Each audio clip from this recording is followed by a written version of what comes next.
and welcome to another stream, a Friday stream. It's been a while since we've had one of these. How y'all doing today? Hope you guys are ready for some wonderful Minecraft goodness and some good Christian talk. Oh yeah, it's gonna be a good day, because every day is a good day, because we make it one. That's right. How's everyone doing? We've got a good snowstorm going on right now. It's our first one of the year. I know, so weird. Usually we have like 10 by now or something like that. We got like 6 inches of snow last night of all the thick, wet stuff, so it's all sorts of hard to drive on. We got the usuals waiting in the chat from the beginning. Yep, we got Vixie Pixie and Bearded Barley from the very beginning, and Mr. Jeef. We got Ragnarok that's on there, and I think Coffee Lady might be watching. She just hasn't quite commented yet. We shall see. Yes, we shall.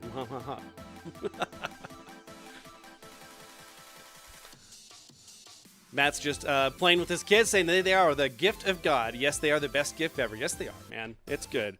I remember some of my favorite memories are when I was sitting down with my kids, and they were like 2 years old or 3 years old, and they're just sitting in my lap while I'm playing Mega Man. Playing Super Mario RPG or something like that, and just going to town.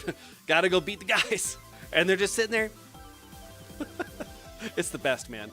It's the best. Coffee Lady's here. Oh, right. There it is. Very nice.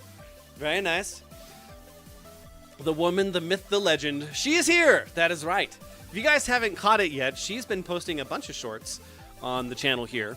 She's been taking little clips of the endings of a lot of the streams, where we're just talking about how you should be the beacon and follow Christ because he's the source of all goodness, and he's the one that changes you from the inside out. So she takes those little 10, 15-second clips and gets subtitles on them and puts them on as a short.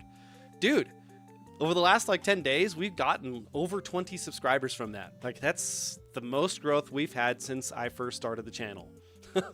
Goodness gracious, man. It's great. It's good. It's actually getting a little bit of some comments that are on there too. A lot of people that are encouraging. When I say a lot, I mean 3. And to me, 3 is a lot. You 3 are important to me. They say things like, dude, keep going. Someone's going to get saved from this. This is awesome. And so a couple people said, just echoing what it is that's being said on there. They get the amens in the chat. And then it's also getting from the other side too, where someone's feeling maybe a little convicted, and so they feel like they need to lash out a little bit. So it gives me the opportunity to type back and try to have some grace on that. So it's neat. It's neat. I didn't expect that. they're just little clips of the stream. There's nothing else. There's no frills about it. It's just got the subtitles that are on there of me talking quick, and that's it. So it's really neat. So thank you, Coffee Lady, because you are awesome. Yes, you are. Oh goodness. So, I don't really have a lot of new news. I was just doing adulting stuff this week. Like, I've got to renew my driver's license, and so I have to actually order my birth certificate because I apparently don't have it, and those are not cheap apparently. So that was surprising. But hopefully I should have that early next week. I got an appointment with the DMV because apparently that's something you do now. You don't just show up, or you wait for like 6 hours and then you still don't get called. So I have an appointment next week on Thursday. Yep. My garage door decided it's also not, my opener decided it's also not going to work last week. So I called someone about that, and they're going to come out on Monday and take a look at that. Look at me being a successful adult, if you can call it that. Oh man, yeah. I have a LiftMaster garage door, and it's very loud. And I think it's just because I live out in the middle of nowhere, and there's dust that gets on everything. So it just, it really grinds those gears. But it's acting like it's pulling or pushing too hard whenever it starts. And now it's also to the point of where it's not sensing where it's supposed to stop. So like you've got the bottom of the garage door, and it's supposed to go all the way down, and then it senses that and then stops. It's a programmable setting that I haven't had to mess with in 7 years. And well, now it's there, and it keeps trying to push, and so I'm watching like the whole bar that goes from the opener all the way to the wall right above the garage door, and it's like flexing the middle bar. Oh, hey, that's not good. Let me unplug that. So like I know the door itself is fine. I disconnected it. I can lift it up and close it just fine. There's no issues with that. So I think either the motor is going bad, or more likely it's a motherboard or some sort of board that's in there, some sensor that's just broken. So we'll see. We'll see. We're using I think the company's called Precision Garage Doors or something like that. They're supposed to come out here on Monday morning and take a look at it. So we'll see. We shall see. Coffee Lady says, the shorts are fabulous. I do wear good shorts. Thank you very much. I'm stoked. I love you too, Coffee Lady. That's awesome. Chief says, such responsibility. Yes, with great power must also come great responsibility. That's right. That's why my name is Pedro.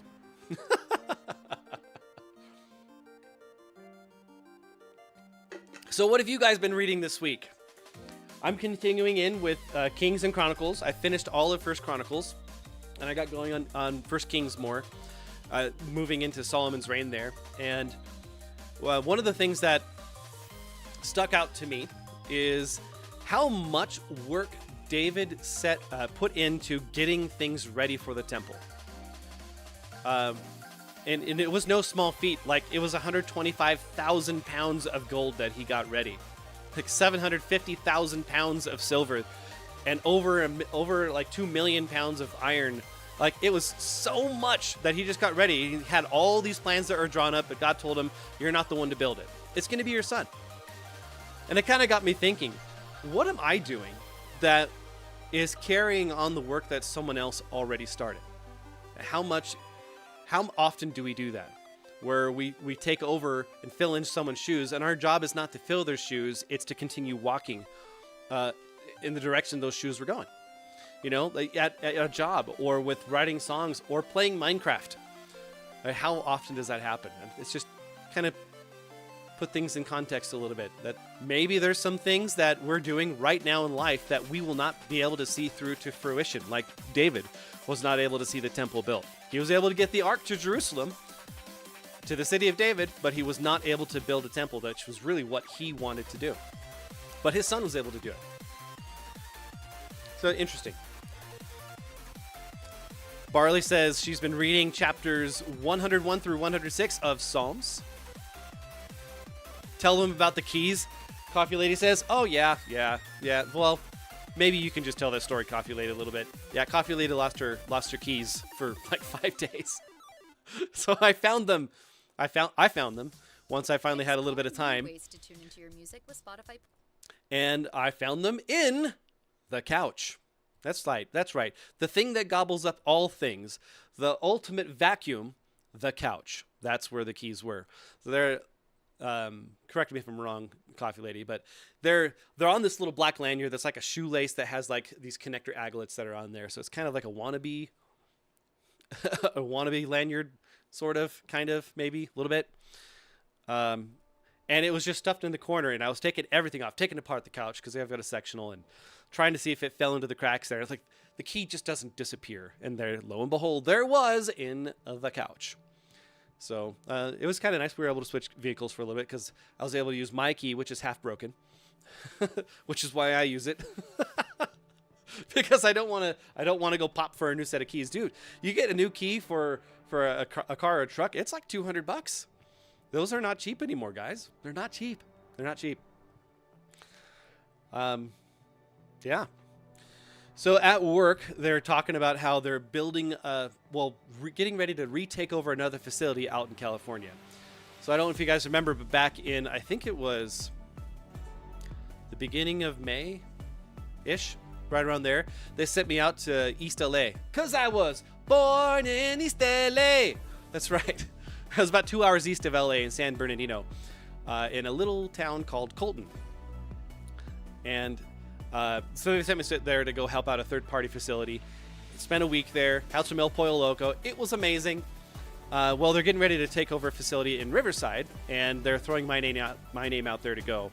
So we'll see what happens. I have no time frame on anything, but I'm sure they'll probably want to send me out there for a week or two to stand up the building.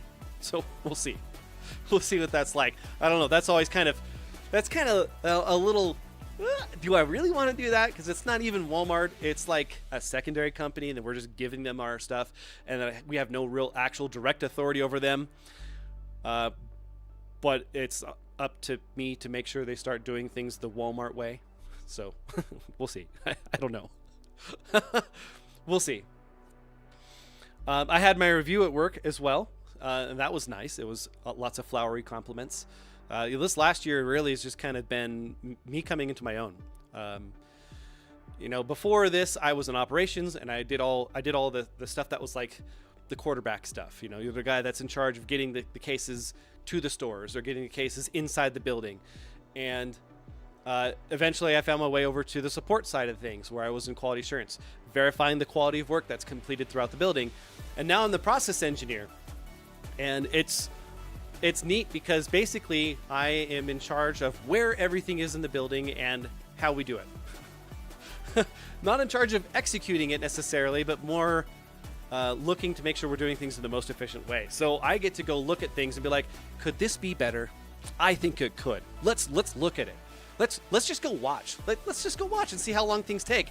And I'm sitting there with some of the managers and my boss, and we're just watching these people work. Like, well, that's inefficient. That doesn't make sense. Why are they going there? Why did he go around this long loop? He just spent an extra 30 seconds doing that. How long did he just sit there talking to that guy? 5 minutes? What? It's been a really good year. We did 2 big projects, and I was sent out to other DCs to help twice.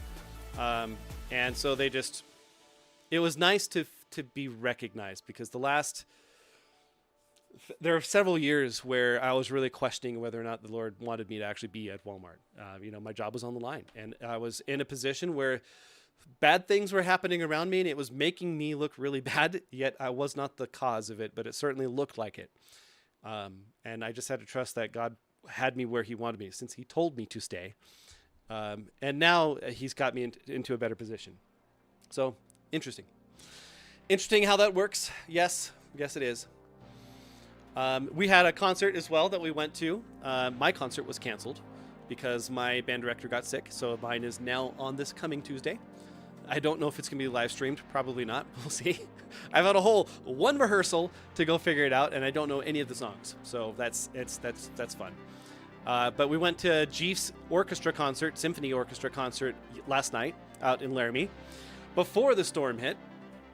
And it was neat. They played Appalachian Spring, which I knew, sort of a little bit. And Miss Ellie was sitting next to me the whole time talking about how they're going to get the Shaker song. It's going to be the Shaker song. You're going to see it. Look it up. Look it up. Coffee Lady says she's reading Psalms too. Wow. That's cool. Fancy that. Yeah, so it's neat to be able to go to see those concerts. You know, the symphony is it's pretty good. It's not quite as good as the Cheyenne Symphony, but it's up there. And man, it's so fun. It used to be when Coffee Lady and I were first together that we would go to the symphonies by ourselves and just go on dates and watch it. And now we get to go watch these, and my son's performing in it. It's the best. Vinny, welcome to the stream. Good to see you, man. Hi. So it's been nice. And then tomorrow, Daniel, my third son, has a choir concert. So that's gonna be really neat. It's gonna be neat. Oh yeah, last night they had a piano concerto that they played. There was this lady who's been playing the piano for like 40 years, and she was retiring. It was her final performance, and so it was a George Gershwin piano concerto. And dude, we were in the second row, so we were right next to that grand piano, and she's all pounding away at the keys. I can feel it reverberating on my chest. Oh yeah, that's the good piano right there. And you get the symphony behind it. So for those of you that don't know, Gershwin is the guy that wrote the song called Rhapsody in Blue. And that's that song that has that clarinet glissando at the very beginning where it goes...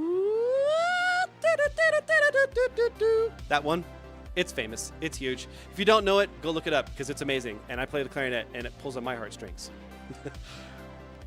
Yeah, so it was her last concert. And so she came, they do the whole thing where they walk off the stage and they come back, they walk off stage and they come back and they bow, they walk back off stage, they come back, they look at the band, then they look at the orchestra, then they look at the audience and they bow again. She was getting all emotional, like she was tearing up. Dude, it got to me. And then the smoke got to me and I started tearing up too. It's just, it was definitely, I could feel the emotion that was there for sure. Vinny says, maybe in and out. I'm at urgent care ER with not great reception. Urgent care? Well, I hope everything's okay, dude. What's going on? Okay. Well, I think it is time that we invite Mr. Jeef to join a call with us. What say you guys? What say you? I say we start the call. Yep. Doing it. We're doing it live. We're going to write it down and we're going to do it live. That's right. Man, look at this. Look at this. This is our base that we got going on, guys. We've done a lot. We've done some really good things here, I think. Hello? What is up, Chief? My roof above my head. You said you were over him, but his hoodie is still in. That's all I got. What was it? I'm sorry. I was trying to mute a commercial, and I was not listening to you for the brief moment. What? I said it's the roof above my head. The roof of... Oh, That's is all what I is up? Wow. Okay, guy. All right. Yep. So, paying homage to the creeper farm, because we've been using a lot of fireworks. So I've been AFKing here for the last hour since I basically got things going. Dude, this thing produces a lot. I mean, like a lot. It's got over a chest of gunpowder in that time. We still have a decent amount. I consolidated it all down, and there's a little more than 2 whole double chests. No, 3 whole double chests of gunpowder still. We've got a large amount. Yes, we do. Now we'll take it. A creeper! What can I say when I built the farm? Oh, man. When I built the farm, I followed the tutorial to the letter. Yeah, except for this top part where you added this little, like, thing in. Yeah, I had to fix it. Yeah. All the tridents. It's to close the thing. Yeah, all the tridents disappeared. I had to go get a couple of 4 of them all ready to go, throw them in there, so that way it could actually go do this thing. So if you want to get some experience, you can jump up to that and it'll go bling. Okay, well I will. Okay. Maybe. Nope. Did it get you Maybe to level 67? Oh, you gotta go in this corner here. Here, come here. Go in this corner here. Don't go all the way in the corner, but go close to it. But go close to it. Look at that. There you go. 66. Level 66. Whoa. Oh, so close. Let's go ahead and end that off there. Okay, sweet. Okay. Anyway, just wanted to do some AFK, and I really like this view that's up here. So I had my gas down there, and I got the screenshot for this. What does that second part above do? So this makes it so that it closes the gate. So if you need to go do maintenance, you can. I heard that. Yeah, I just jumped up like I'm at level 74 now. Hey. Holy crap! Yep. Got a couple levels, huh? Yep, it's maintenance mode. That's what that's for. It's the same thing that I've got at the Guardian farm over there. All right. Yep, dude, you can see the lighthouse from over here. Look at that. You can see it. It's so neat. You know, why do we still keep the ship that's just like floating in the air? Why not? Because it ruins the view. It does not. It's part of the Walmart charm.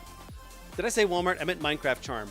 Where, you know, things break Walmart. sometimes and you get the Flying Dutchman that's up there. Okay? Oh, man. So, what I wanted to do today was get a bunch of conduits ready to go. Bass Guitar and Burritos is late, but it's okay because he brought the sauce. He always brings the sauce. Speaking of, I had green sauce last night and I was disappointed. It tasted burnt. It tasted very burnt. But it was green. It was green. It was. And they actually made it so it was spread throughout with onions throughout. Oh man, those bean burritos actually were fairly tasty. Just had a slightly metallic taste. All right. So we have several hearts of the sea. We've got a lot of them. We've got 34. 34. And I would love it if we could just be in the water anywhere here and not have to worry about water breathing. So I'm just going to make basically water oxygen. Yep. Yes. It's a thing. You can Water do that in Minecraft. is part oxygen. H2O. Yes, all you need is electrolysis. All right, so to That's a big make word. I don't know what that means. a conduit, you need to have a bunch of Heart of the Seas, and you need to have a bunch of the shells that you get from the rounds. Cheeto Roams. Thanks for stopping by to say hi, dude. You got a short from the content? Nice. Yep. That's my wife, dude. She's been jumping in and splicing up the ends of the streams and getting stuff going. It's nice. So that's Coffee Lady. Heck yeah. I have found all the Nautilus shells over here. Yeah. There's several that are in there, but I also have a whole bunch, like, I don't know, 20 stacks over in the storage system. Oh my gosh, let's go. So in order to make one, you need 8. So we're going to take all 4 stacks and see what that does with it here. Let's do it. Let's do it. Look, 32 conduits. We have enough to make 32 of 34. You see this? You need some See more? I'll this? go get you some more. Boom. 32 conduits. This is the only thing that the Heart of the Sea is good for, guys, is a conduit. And the conduit is what makes it so you can have underwater breathing. That's right. That's what we've got under here. So whenever it's raining, if I stand here and I get drenched in the water, I get conduit power. Yep. Yeah, she did good. Down to the river. Appreciate the compliments, Cheeto. You got some more? Yes. Look at that. 16 more. We get the final 2 conduits. Okay. Now the next steps are you need some version of prismarine. So we could make a bunch because we have an overabundance of all the shards. Like a lot. We have a lot. Or we could just go get some. Or we could go get some because I have a ton in storage already. Just saying. You just want to go get some? Yeah, I do. All right, let's go get it. All right, whatever you spear user. Well, whatever gets me there faster. So You know, any I've- one of I've- these types, any one of these 3 types, the dark prismarine, the prismarine bricks, or just the regular like cobbled prismarine, which is just prismarine, is what works. You don't have dark prismarine. Yeah, I do. See? Can There's you half use the there. slabs? No. I don't know if you can or not.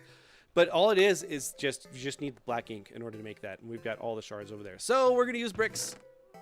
Oh, okay. We have a lot less bricks than I anticipated. I guess we've done I think we've done a fair bit. Hope I enjoy the snow. You got this weekend off? Oh yeah, weekends off are good. If I'm gonna play the more this weekend, I won't. Today's my day this week. Tomorrow I've got rehearsals and a concert for my 3rd son, so I'll be out doing that, and then I go back to work on Sunday. But that's pretty awesome that you're willing to watch it. Yeah! We should start a shopping district. I am not opposed to that. Okay, we don't have anything there, so let's just take a few of these blocks that are here. All right, so conduits that are maximized have a range of 90 blocks. 90, like 90. That's like one more than 89. Yeah, schedule change. That's right, Cheeto. Yep, I am now a Sunday through Thursday at work guy, and I can stream on Fridays or Saturdays. So this week I get to do Friday. That's right. All right. So just to kind of show you guys what things look like.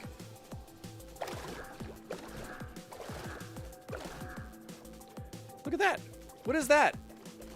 Don't tell me this is one from Cake. I think this is one from Cake. It is.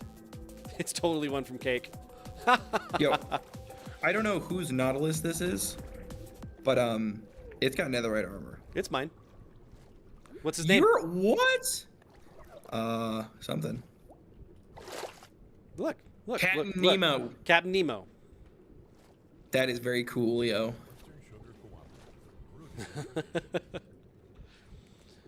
We're both off this weekend? Yeah. All right. So, conduit. 3 levels. Every time you make a circle around it, it goes up 1 level. It needs to be 1 block away, and it needs to be complete. So, level 1 gives you water breathing, level 2 gives you like night vision, and level 3 opens it up so it can start attacking mobs around you. It protects you. So that's all we need to do. So once this goes 100 blocks away, then yeah, it's a thing. So we put a couple down, but not that many. We just put enough so that way we could build our pathing that we were doing without having problems. But we want to do more. Like we were talking about doing that kelp farm. You remember that a while back? Mm-hmm. The kelp farm? Mm-hmm. We were talking about doing that over here-ish. So we need to have a conduit. So we're going to put one down. Let's do it. Let's just go and start right here. Hey, Trident Boy. What's going on, man? The music is back. It's like 42 blocks to make the last one. I don't know. I don't know. We're going to find out right now. You want me Let's to make do a it. ring? So let's just start off. will get the conduit down. So you just put a little block in the center here, and then you can build on it from there. Then you have to destroy the block.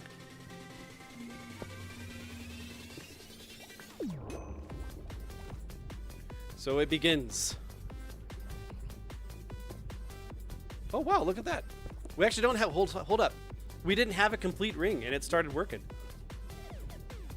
Did you see that? I did, yeah. That's interesting. Is it a block count around it? You want to 90 test blocks it? is a full conduit. Listen, Crap, I guy. don't have my weapon. It's alright, I do. All I have is my mace. Let me get my All I tray. have is your mace. Yeah, I was trying Let's to just go work ahead with and it a complete little it. It's bit. fine. There's nothing special that we need to do about it. That's level 2. We complete the middle.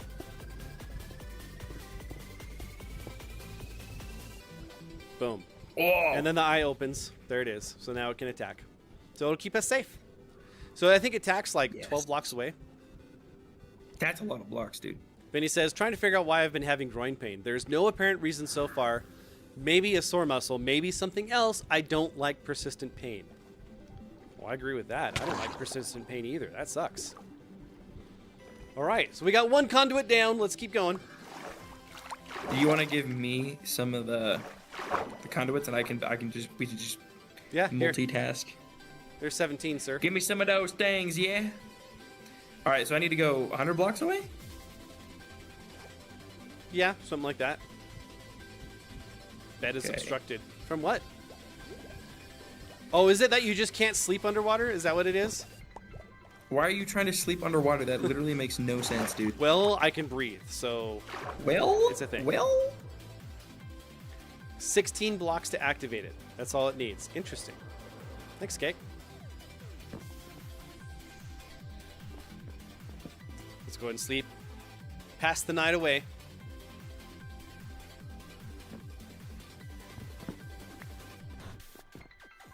All right. Do we have conduit power here? We do not.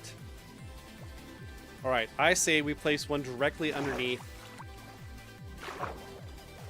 our nether portal. Yep, that's what we're doing. We're doing it right now.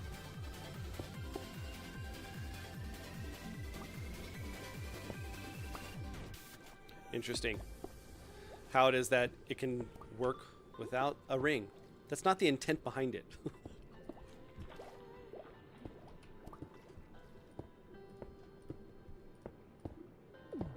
Boom. Did you see that? Look at that right there. That's what activated it. Interesting. So you could make like these little like wannabe crowns. Huh. So I wonder if that's the case, then what if you just fill this in like this?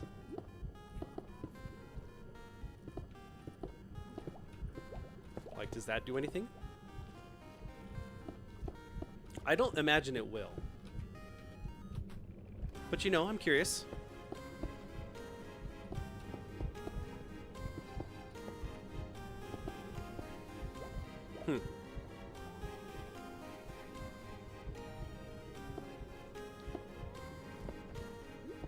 being attacked.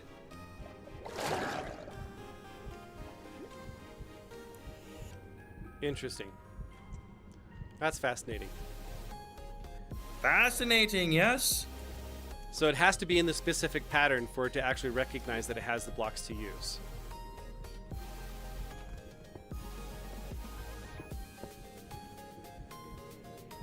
Okay. Good to know. We can take our X-Acto knife and get rid of these other blocks. Oh yeah, I forgot. It also makes it so you can have like haste.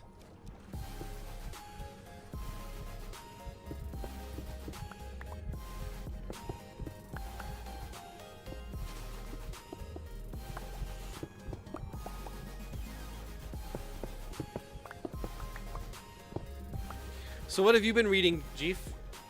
What's God saying to you recently? Well, I've been reading through Genesis, and haven't been super consistent about reading it every day. But when I have been reading it, I'm at the part where Abraham just rescued Lot, like a bunch of kings had a big war around Sodom and Gomorrah, and Lot, who's Abraham's nephew, got caught in the middle of it. And the kings like took all of Lot's stuff. And so where I'm at right now is Abraham just like took a bunch of his servants that were like trained up and just went to war with all these other kings and just like kicked their butt and got Lot back, got all of his stuff back. And it was kind of making me think, like also with it, like in this whole section, I never really noticed this the first time like I read through Genesis, but how often God reiterates all of his promises to Abraham. Yeah. Like, I think he probably reiterates them like twice every single chapter. And I guess like since I've learned more, but the Christians, they're like, God compares us to like an olive tree, and that like Israel was the original olive tree. And then once Jesus came and died on the cross, we are grafted onto that olive tree with the Jews. And all of the promises that God made to Abraham apply to Christians.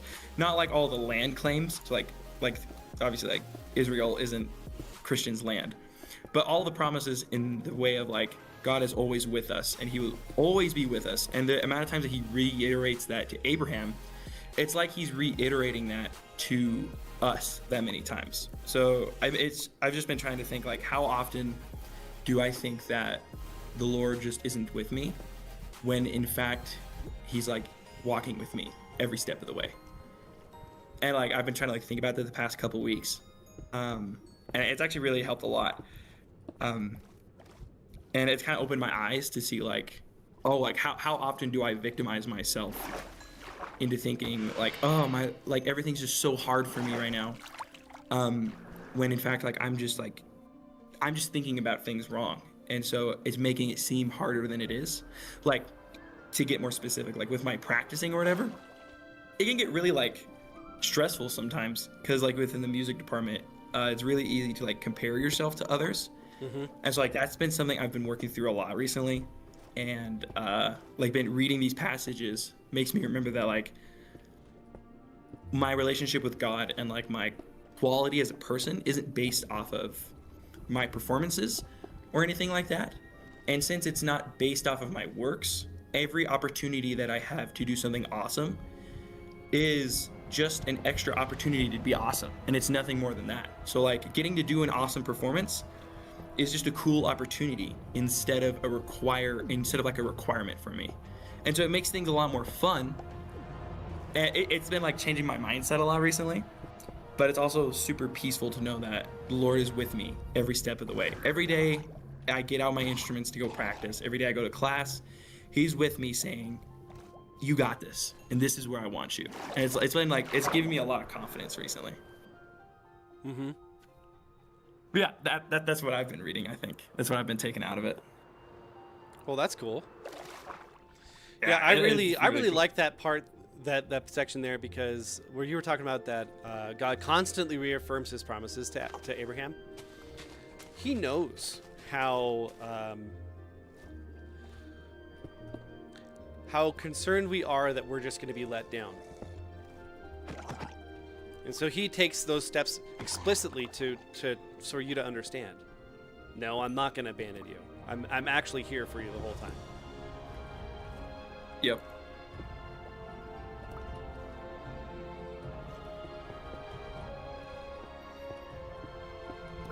And like something else is like, no matter how many times that Abraham or his wife or his kids like constantly fall back on their promises to God, God still reaffirms to them every chapter. He's like, I am always with you, and you will have all of this stuff because you stay with me. Even though you go against me this many times, or you continue to go against me all the time, like he still is faithful, which says a lot about God's character, in that it's just part of who he is. It's like no matter how many times we betray him, he will never betray us. I agree.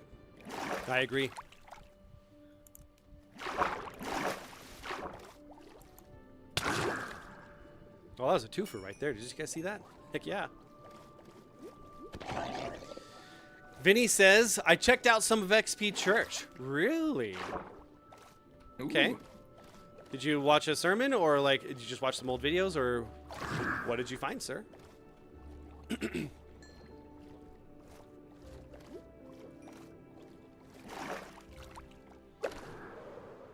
So is this water over here protected? Does this have... It does not. We can add it. Yes, we can.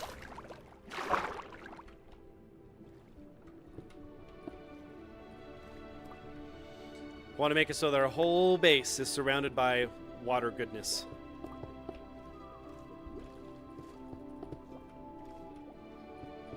Yes, sir. There it is.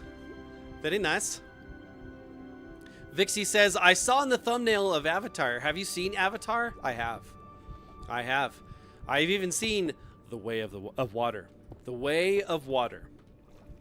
It's a very preachy movie when it comes to like the green stuff, but it's still a fun movie to watch, and there's a lot of quotables that are in there, and that's where that line came from. The whole I see you, I see you, and then he says it in their language too. Yeah, it was a good moment. Wah wah. Okay, so I think all that's covered over there. We're gonna need some more. We're gonna need some more bricks. It was a sermon. And why XP changed their name? Are you like from God Squad? Yeah.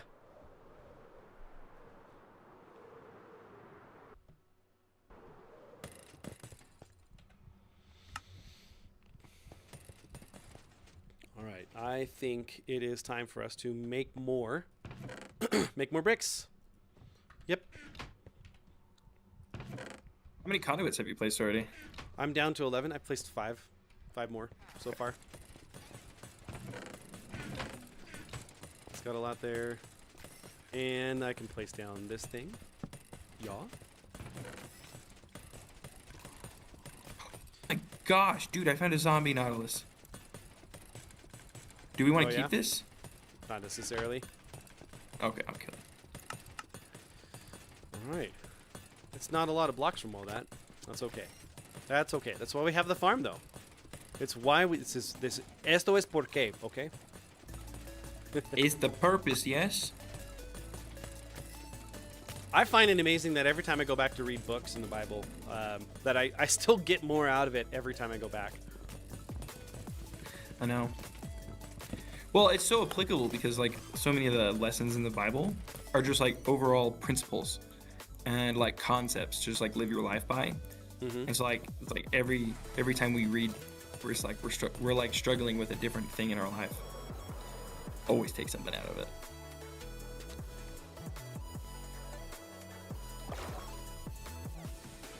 We've got conduit over here. Yep. Okay. We can come out a little ways. Possibly. Conduit is still strong. The conduit is strong out here. What about here? Yep, it is. The bad signal is sucking your battery down. Yep.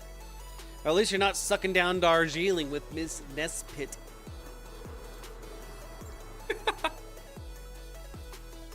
Or Marie Antoinette and her little sister.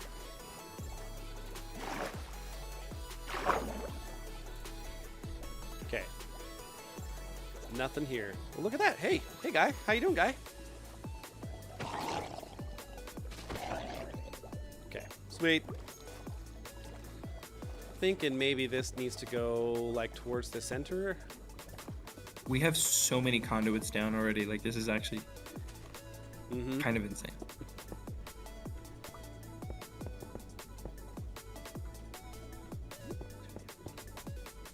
It was Toy Story, that's right. Good catch.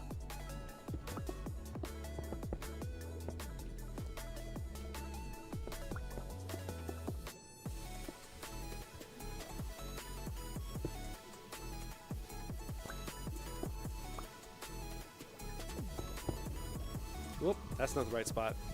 That is the wrong spot.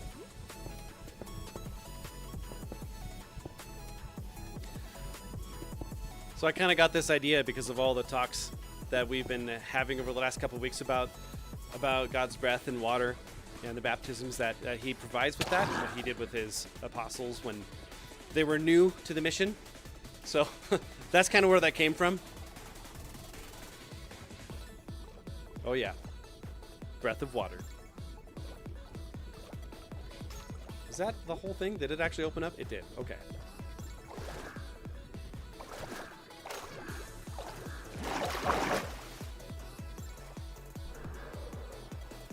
Okay. What about over yonder ways? We've got that one there, so that one should be fine. We've got a lot, dude. I think we've got some pretty good coverage going on right now. Literally, like I'm pretty much like almost 100% of the way from the main gives base. the living water. That's right. So that way you can breathe. You can literally breathe the water. Have you guys ever had dreams that you do that? I have. That you can breathe in water? Yeah, dude. It's really interesting.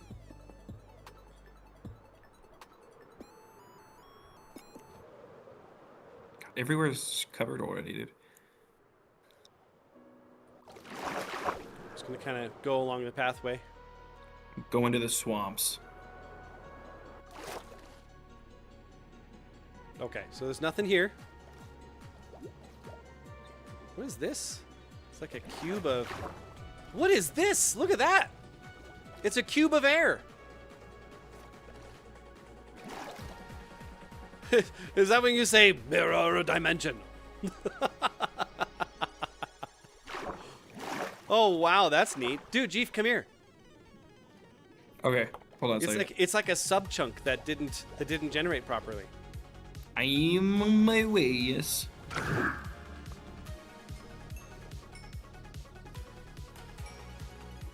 A cube of air, seriously. It's like a bolt of lightning, but a cube of air.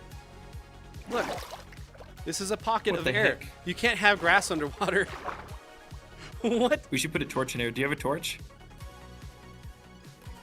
I think it'd be really funny if we put a torch in here. Do you think so? Yes.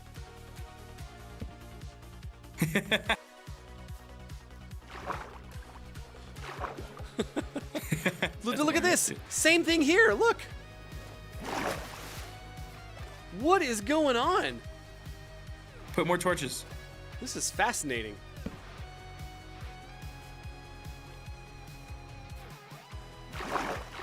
Huh. Good old bedrock. Yeah. Like, can you see that like from afar, or did you have to actually go into it to recognize it? I had to kind of go into it. Yeah. So like, But I guess look at now, look at from the here I stream. can see him. Look at the stream. Like it looks, the refraction changes. So it's just like, oh hey, look, that's no longer in the water. Cake says, "Bug rock go burr." Accurate.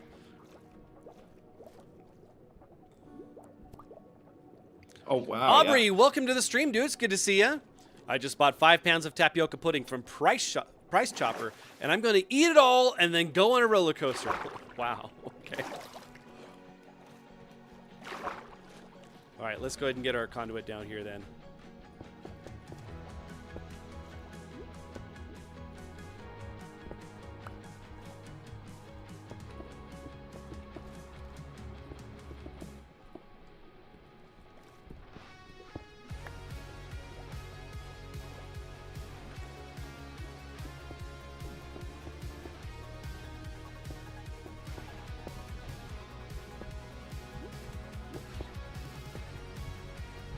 Oh yeah. Underwater village would be cool. That would. You have to like find the airs and the chunks and then go build your base in that. How'd you get the water to stay like that? I have special privileges. The Lord blessed it. The Lord said, "Let there be an air pocket in the water in this Minecraft world," and it was so. And he saw that it was good. And then he placed a conduit next to it. All right, let's come over here. I think Cake already put one down over in this area. Yep. I think he did anyway. Where is it? Right there. Oh, he used the dark prismarine. I see. He went all fancy. He used the cool Prismarine. Decided to take the old self out on a date. Oh yeah, did you go get yourself some good old-fashioned steak? I love me some steak. Steak is good. Let's... right here. I like this spot. It's a good spot. We're protecting the pathway, so if someone decides that they're going to go be in boats...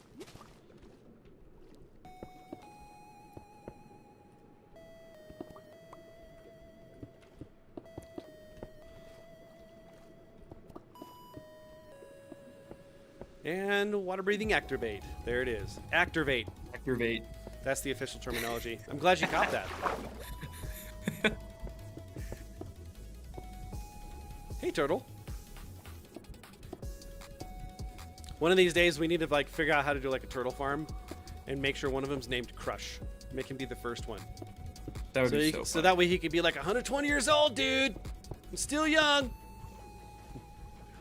Old. Whoa, Mr. Turtle is my father.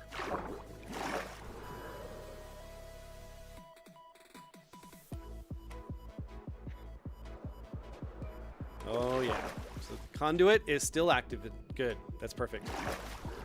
I love this thing. This is so awesome. I love the kind of shading that we got going on here too. Just pudding. Multiple pounds of pud. That's right. Okay. So be it. Let's see that. And conduit here. Yes. Do we have the conduit power around the whole Guardian farm? I don't know about the backside. I think we do, but just to be sure. Just to be certain. No. I'm getting over by the Nether portal right now. Oh, it's already got it. I put one literally underneath it. No, I mean like literally. just like that whole surrounding area, like the swamp and everything over there. That guy was not like the whole swamp, but that guy was holding a stone block. How long had he been there? Let's just go behind it and in the middle.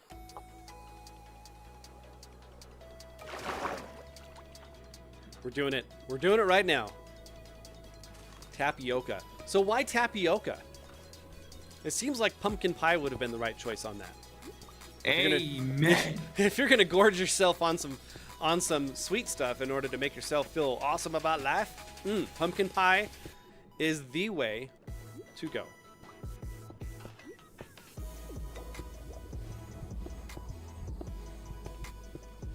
Hey guy, you're a little too close for comfort there, buddy. Oh, hey there, little buddy.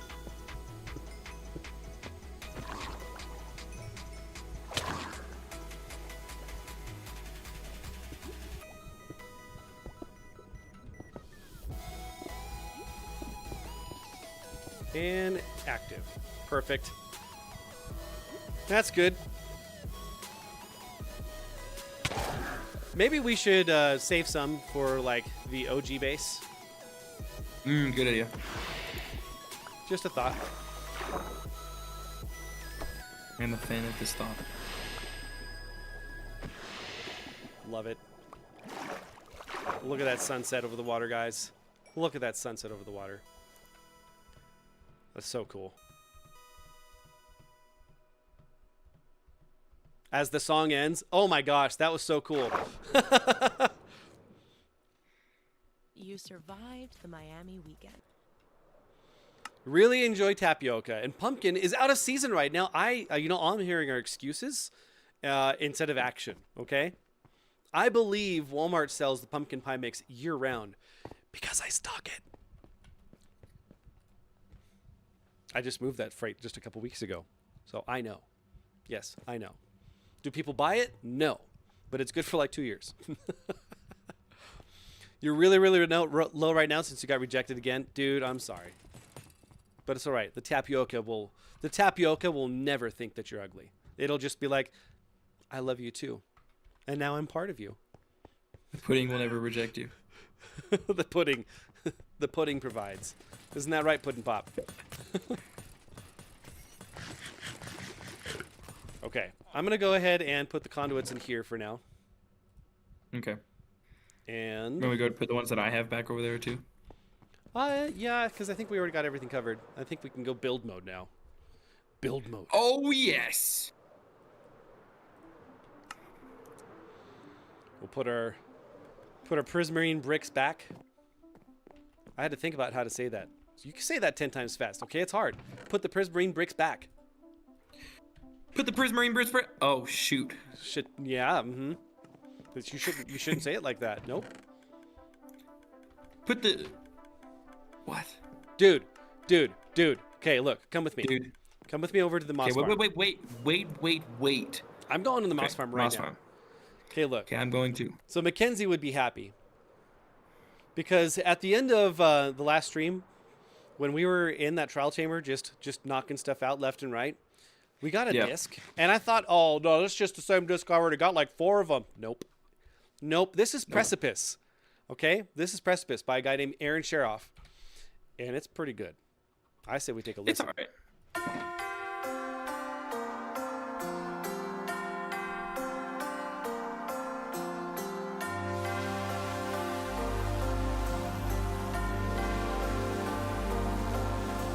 You were going to make a Cosby joke, Aubrey? Man.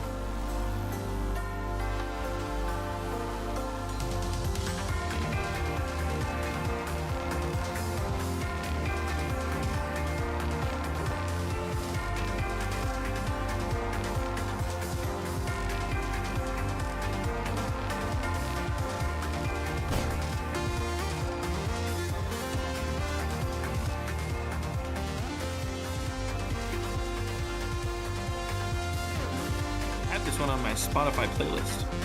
Did you? Yes. It's pretty good.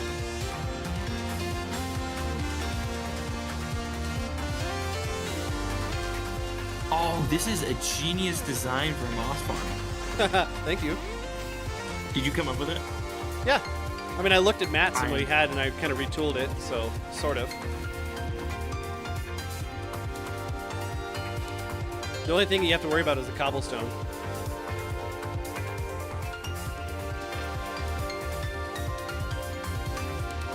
Yeah, music. It's good stuff.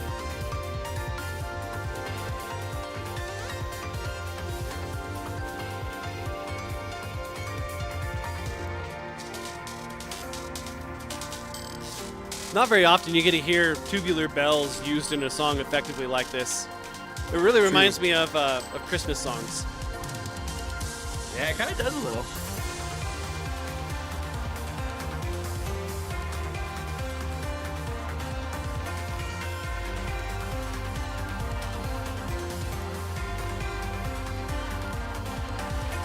Watching this farm work is pretty neat.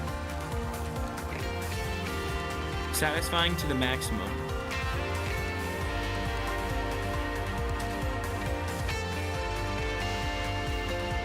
You hear that electric guitar in there? I don't remember that part.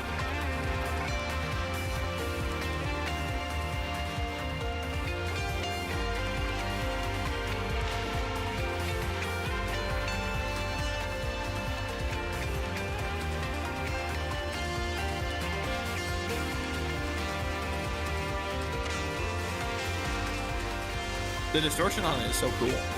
Yep. I'm digging it.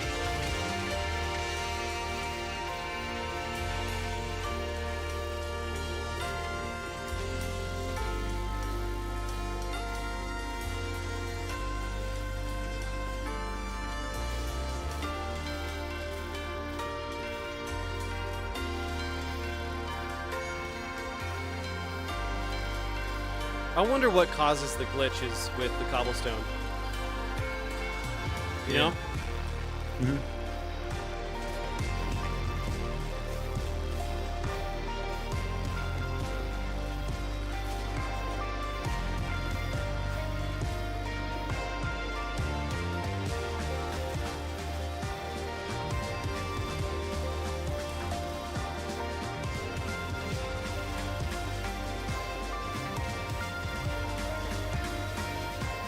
This song is a little longer than I anticipated. It's got a lot. Yeah. But I enjoy it.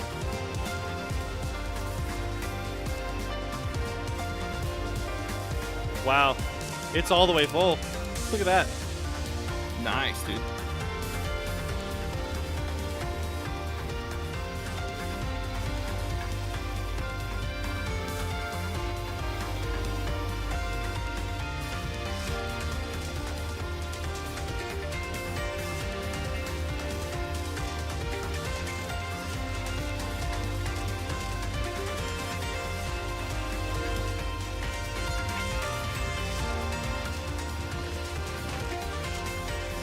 Not bad, huh? For a little tiny jaunt, for it to work like that. Yeah.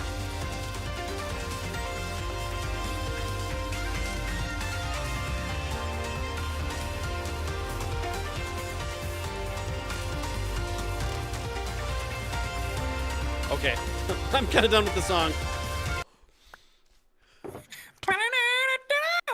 Wow. Okay. So yeah, dude, weren't you here when I designed this? Did you just? Nope. No.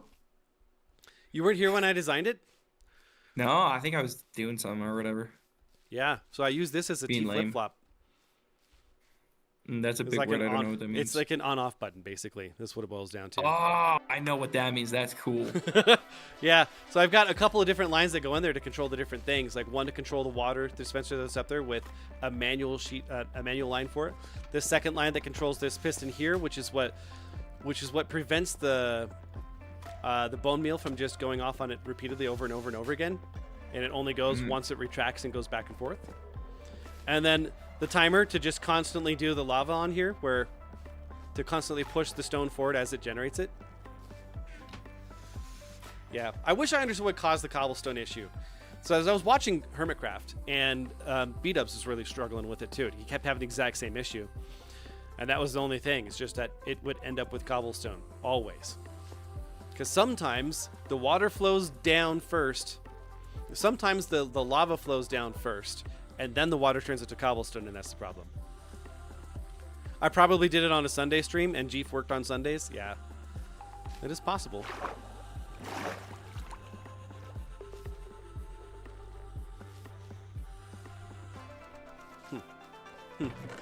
Yep, not bad. Got a decent amount from that. The other random blocks in there were because they just wanted to have the different sounds for the note blocks. Remember? Remember? Oh, yeah. Yep. Okay, so next steps, guys. Next steps. So we wanted to eventually build like a big farm here of kelp, so we could have an infinite fuel source.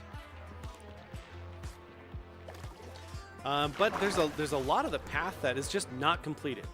So you guys remember when we made this tube and it finally came out of the water, right? And it's pretty neat. Got a gradient that goes in here all the way down, which is really neat. It goes from the birch to the diorite to the prismarine. I think it's a really cool kind of jaunt that's there. And we capped it off with basalt here, like it's under construction or something like that. But did you guys forget about this side over here? Because I kind of did. So we built like Bimini Road over here and then just kind of left it, and it goes to a whole lot of nowhere. So I was thinking, like, how could we make this integrated into all the things? So I thought, well, maybe we could make like a little pit stops where you have like a water elevator that goes up and it pops you out at the farm that you're trying to go to. You know, we had this level here where we have this, and it could go all the way down to the bottom instead and be right next to the road. Have like a fork, as one would say, potentially. We could have that. So we talked about having that as potentially above water too. I don't know. Just got scanned. Well, that's good. It means you're going in. That's awesome. Hey, where did you put the conduits?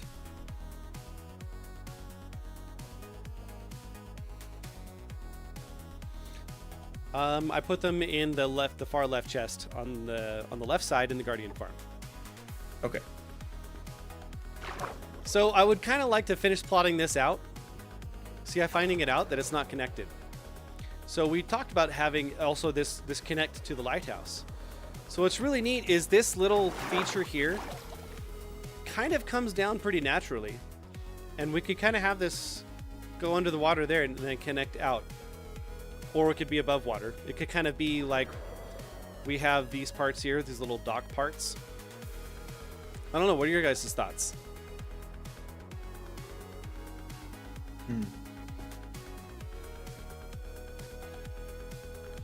Where's my gas? All right, come on, Gasly. Did I even name this guy? I'm a bad gas donor. I don't think he has a name. You should name him Gregory. It's not about you, Greg, is it?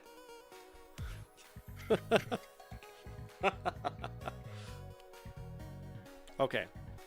So I kind of wanted to plot this out. That's why I'm on the gas here so we can take a look-see. Chief, can you sleep? Yes. Yesterday, I pointed at my daughter and said, "Hey, I know you." Okay. My dad says that to me all the time. I know him. Yeah. It's from the Santa Claus. Or not Santa Claus. What am I talking? It's about Santa Claus. There it is. It's from Elf. I'm sorry. Forgive me. It's okay. We can all have grace here. Hey, if he can have grace for David, he can have grace for me. Amen. All right. So let's take a look-see. So we've got the road here, and we could kind of split it where one goes left and around, or this could just be the one road that goes over there, and this can be the split. Yeah, I think that's the way it's going to be. So there's not going to be a road here. It's just going to go over there. So we kind of need to figure out how we're going to connect it to Sam Wiki's house. Yeah, that's right. It's from Elf. What do you think, Chief? So you're thinking about just either going straight to the lighthouse area and then going somewhere else with it, or like splitting it into two paths? Is that what you're thinking about? I think that right here, over there, is where I'm going to split it into the two paths. Where I have that basalt cap, and that can go to the future kelp farm, and this one just needs to go to the lighthouse. So I think we need to build out the road a little. Here. We ride. Okay, we ride. We cannot listen to Lava Chicken. We skip it. We don't have it yet. Maybe that's something we can do. We can just like go get a chicken on a string and just go like take him and be like, "Can you ride him? Can you ride him? Can you ride him? I want my disc." You need to tell me to not sleep then. Okay. At nighttime we're going hunting. For la la la. La la la. La la la la. Does that make you delulu about it? I don't understand. Is it too No, late to say that now, or is that out of thing? You're the Lulu. No, I'm being demure. Okay. I don't even know what that word means. That's okay. That's not in my music textbooks. Everyone else that was saying that word didn't even know what it meant either, but it became a thing, so. Okay. So, yep, I think that's what we're going to do, is we're going to kind of have that path right here. We're going to have to re-terraform this a little bit. We can have it snake down here a little bit, and then turn into, like, the birch, and then kind of have the tube effect that we got going on there. We could have it, like, go out a little ways, though. I think that'll work, yeah. Let's take him down. We'll do an auto dismount. You got that from your uncle. Okay. Look at that. See this guy? Damn, Pa. I got him. I got him. Wow. And I got a shell. Here, you can have it. Yay. I'm not taking it. Okay, so we need to go get birch. Okay. Okay, you know, terraforming might be a little boring, but sometimes when you're terraforming and you just need time by yourself, it's really nice. And then when you get to show other people how to terraform too, it's kind of neat. All right, so we need the birchy birch. We don't have a ton. That's not a lot of birch. That's okay, we don't need a lot. We just need some. We don't need a lot. All right, can you just take all the main birch out? Yes. And I'll go get a bunch of dirt and grass.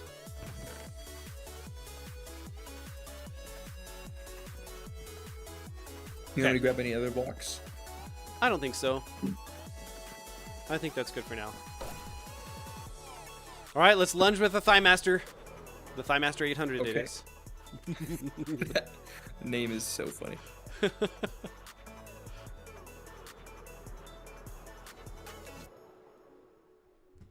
We're gonna have to save Sam at some point. He's down there, and we just never saved him. All right, so if we're gonna do this, do we want to go? No, we're gonna cut off. We're gonna cut off sooner. Yeah. So are you thinking about bringing the tunnel up to here? Well, no, we need to kind of like scale the cliff a little bit. So look, over here, we've got this stairway that goes down this cliff, right? Yeah. Yeah, and it kind of connects the two. We built like a little bridge, kind of between them a little bit. Yeah. And I'm thinking we can do something similar, but more with like the birchy birch. Oh, okay. So all look, it's all coming together. Okay. Yeah. That Okay, was I feel you. that was me falling down, by the way. See, I'm finding it out that Oh. falling down hurts. I thought that was you falling down. Sorry. So what do you want to use for the fences? I'm not sure. I Let's like- get the path first, kind of like where we want it to go, and then go from there. 8. And then we'll have to kind of fill in the ground from there. Actually, we had a bunch of birch, like building stuff. So I'm gonna go grab that.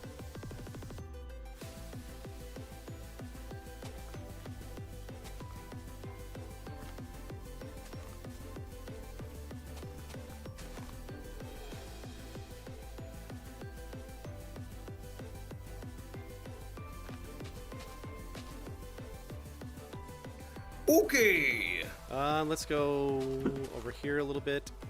We're gonna have to kind of come out, I think, and go down. Whoop, whoop.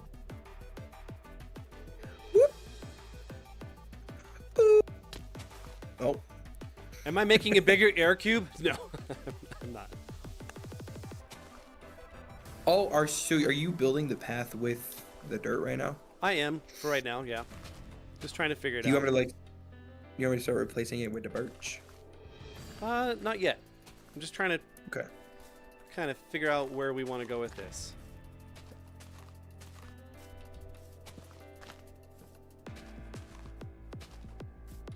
Hey, look, there's a birch tree here. Wow. I know.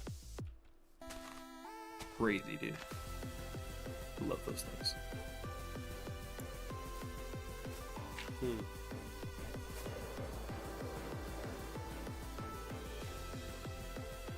Trying to see what we got going on here. Who's Sam? Sam is the owner of this house that's here, okay? Sam Wiki the third. Because he's a wiki. He's the guy that maintains the lighthouse. He's a wiki. Like Sam Witwicky, but a wiki. Oh, I see what you're saying. Do you? No, I don't. I was just saying.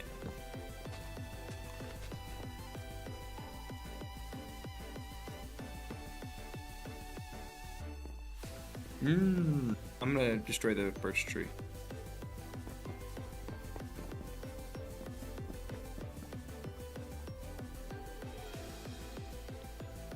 Yo, there's just a random zombie villager chilling here. Yeah, that's the one.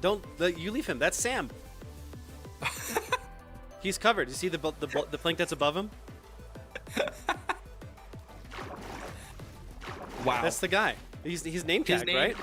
His name is actually ###### in repeating orders. Yeah, it didn't like it when I put Sam Wiki the third on there for some reason. It thought I was trying to be vulgar, I guess.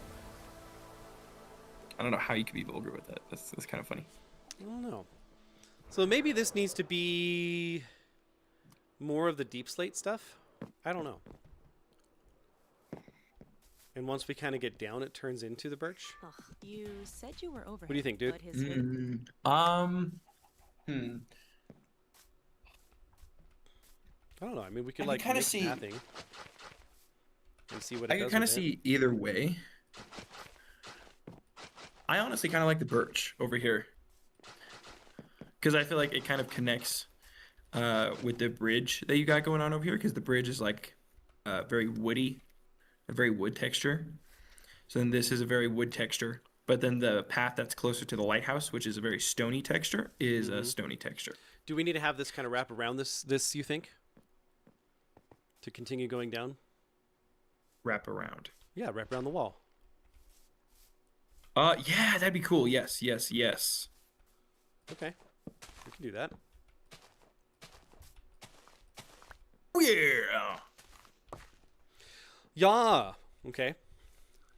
Yes. Come on, music. Come back to me. Why is Sam a zombie? Because he decided he didn't love his home, and he abandoned his sanctuary and went down and then decided to go interact with the bad guys, and they converted him. So we've got to save him. He decided to be a stinky poo-poo. That's the summary of it. Is that what that is? I think so. A stinky poo-poo. Is that like the technical term? Yeah, I read it in a book somewhere. You read it in the book somewhere. Okay. What are you thinking about if we used sandstone as the walls? Maybe. All right, let me go get some. I'll be right back. You know, I'm not sure. There's Okay, no never mind. sandstone that's over here. I don't like that. As I think about it more, new.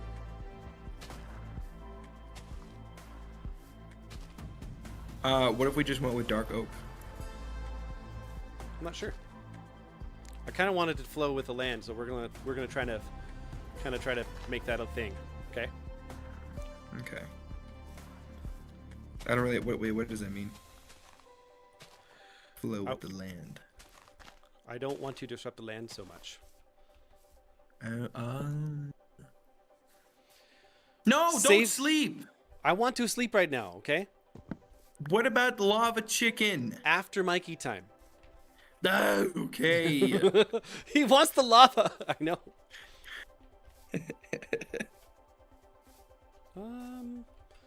Maybe this needs to come out one more block like this.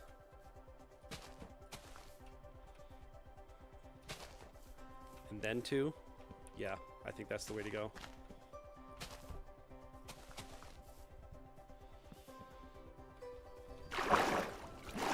And we can drop this one down a little bit more. Yep, we can. Witwiki sounds like a mix master. Wicked. Yep. Okay, I see where you're going with that.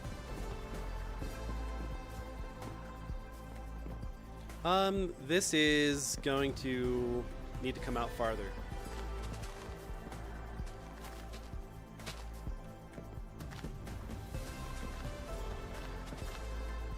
Yep. Not far enough. Sir, you need to... Sir, blame it on your ISP. Can you remove these planks? No. Thank you. Appreciate you. You're very welcome.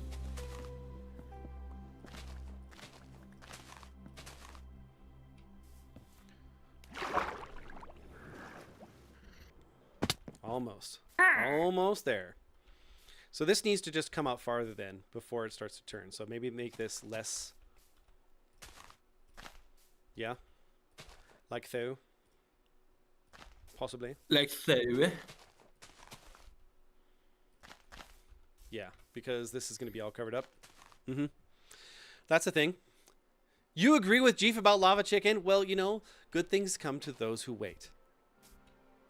Just saying. Okay. Good things also come to those who act. Is that like the whole fortune favors the bold thing? I don't know, something like that. I get where you're going. I get where you're going with that, but no. I get the feeling that's going to be an adventure. And we need to focus. It's an adventure. Don't you like exploring? On Tuesdays. Today's your lucky day.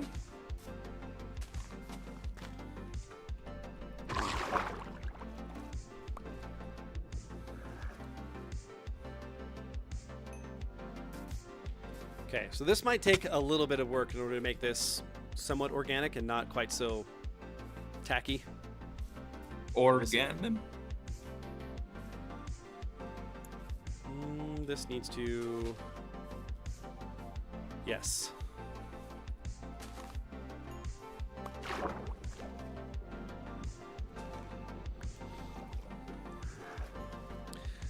Coffee Late over there singing that she's washed by the river.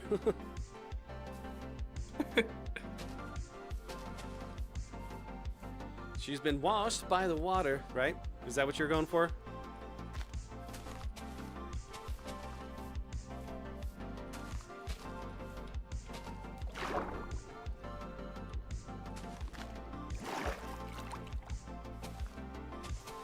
Hey guy, what you doing there? So this one needs to come out a little farther, I think. Yes. Yes, indubitably. Oh no, I made a mistake. Mistakes were made. I trampled a crop on accident. I'm fixing it. Are ya? Don't worry. Okay. Yes. So let's go take a look. See what it looks like. Okay. I can get behind that a little bit. Let's go get on Ghastly over here. Ghastly. Ghastly.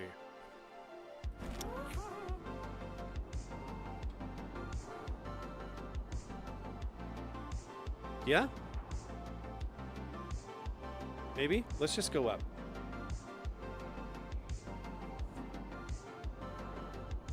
He won't be a zombie anymore after that? That's right.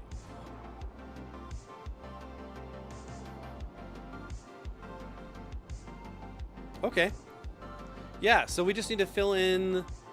We need to fill in the wall to make a cliff face that's on there in order to make this really work. Methinks. And then we could probably just expand it out a little bit more to make it an actual walkway. Yeah.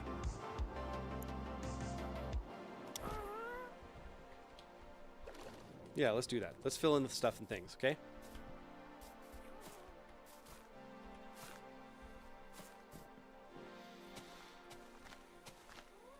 Why are we filling this in? So that way zombies don't spawn. Do you want help with the filling innings? Can you take care of the bridge, the stair parts, and getting the pathing going on while I do this? Yeah. Do you want just everything to be paths? For now. Okay. I'm sure. I want to see what that kind of looks like, and then go from there. I got you, mate. I see the vision, yeah? Yeah.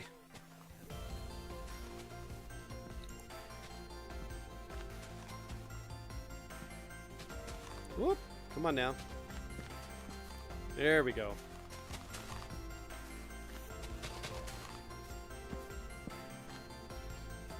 I was working on that server that we're trying to get started, and they have got a lot of world edit options. So I'm just watching the guy go through and just like fill these huge swaths that are on there. It's like I'm not used to this. I don't do creative, okay? I only do survival. Ronald Bino, welcome to the stream, dude. How you doing? It's good to see you on here. It's been a while.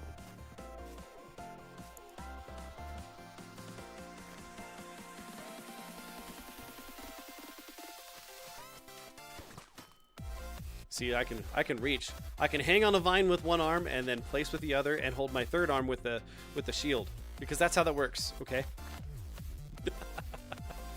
How have you been, Ronald? How's life out there? Gonna be heading your way there pretty soon here for spring break. Oh yeah.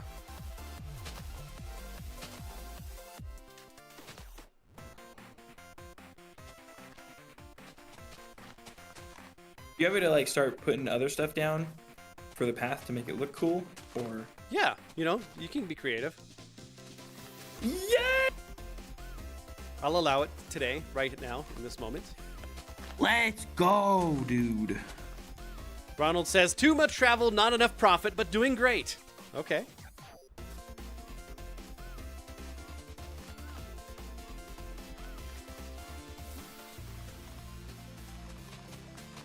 Oh, this is going to go down into the water. Got it. Okay.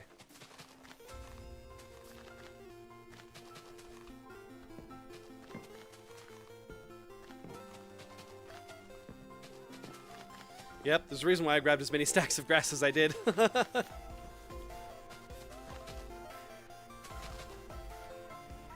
Very nice.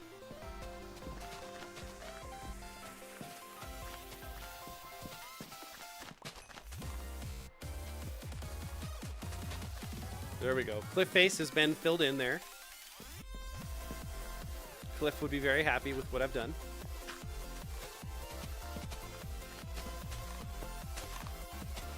Okay. Sweet. Let's go take a look. Does it look better? A little bit. It looks really blocky, but that's okay. We can fix that. We missed you too, man. We'll see you soon enough. I'm absolutely certain.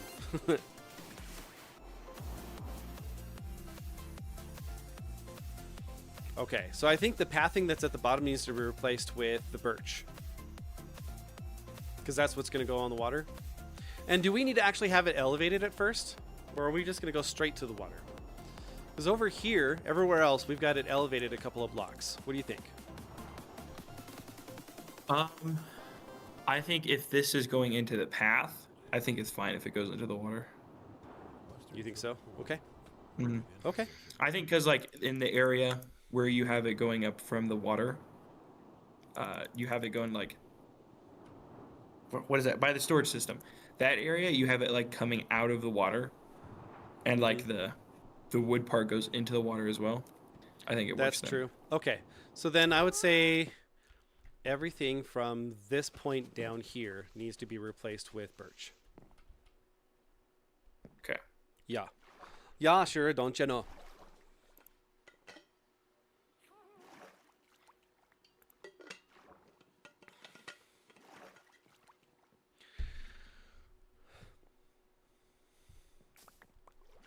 Okay. Yep. And then we can kind of build this up with more of a rocky face. The dirt was really just to fill everything in, and then we can make the face whatever we want. So kind of remember what we did a long time ago. We did on this side where we made the wall an actual rock face a little bit. You see that? That's kind of what I'm thinking. And it had like the little gradients that were going on there. Oh yeah. Okay. Tis my thoughts. Tis great thoughts, yes. Okay. So then how are we going to do this for the rest of it? Can you give me a stack of birch? Stack O birch? No, I'm all out. Okay. I'm joking. Okay. I was joking. Come Well, back. It was a bad joke, but it's okay. I forgive I you. thought it was pretty good. Actually.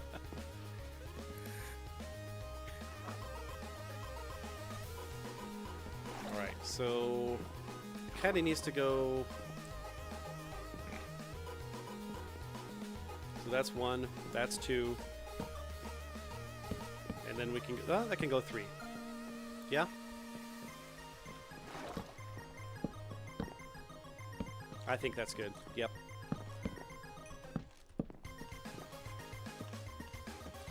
Man, look at this. I love that. Look at the reflections on the water there, man. It's so awesome.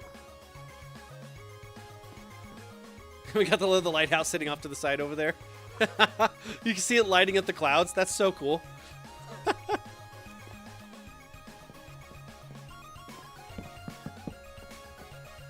Okay, so I think we need to figure out where it's going to connect, yeah? Yeah. That's pretty close.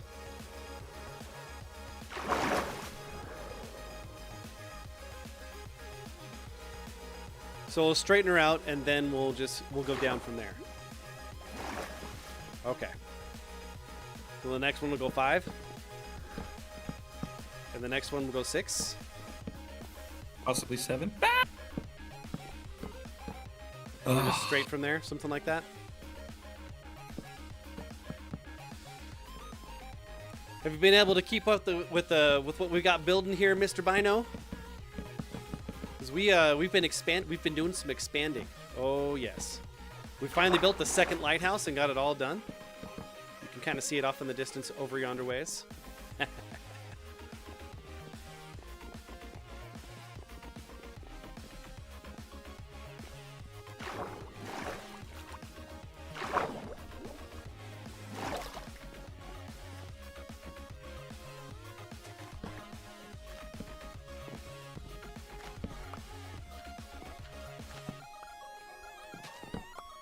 Whoop. Chad fell down. Oh my gosh. Ronald knows all about the 6-7. That's about how many times he's been on a plane in the last couple days. 6 or 7 times. Yep. Is that oak? Gosh. Are you placing oak? Yeah, it's under the stairs to make it look more continuous. Well, hey, guy. What you doing there? That was a big word I just used, by the way. You should be proud of me. Well, that depends on the continuity of things, doesn't it? Oh! Oh!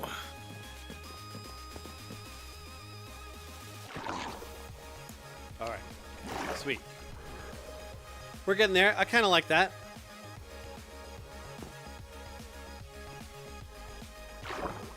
Your labs are perfect. No concern there. That's good. That's good. So, pointing more towards just a pulled muscle then at that point, methinks. Do we want to go that wide? This one was 5 wide because of what we were doing up there, but I don't think we need to make all of it that way.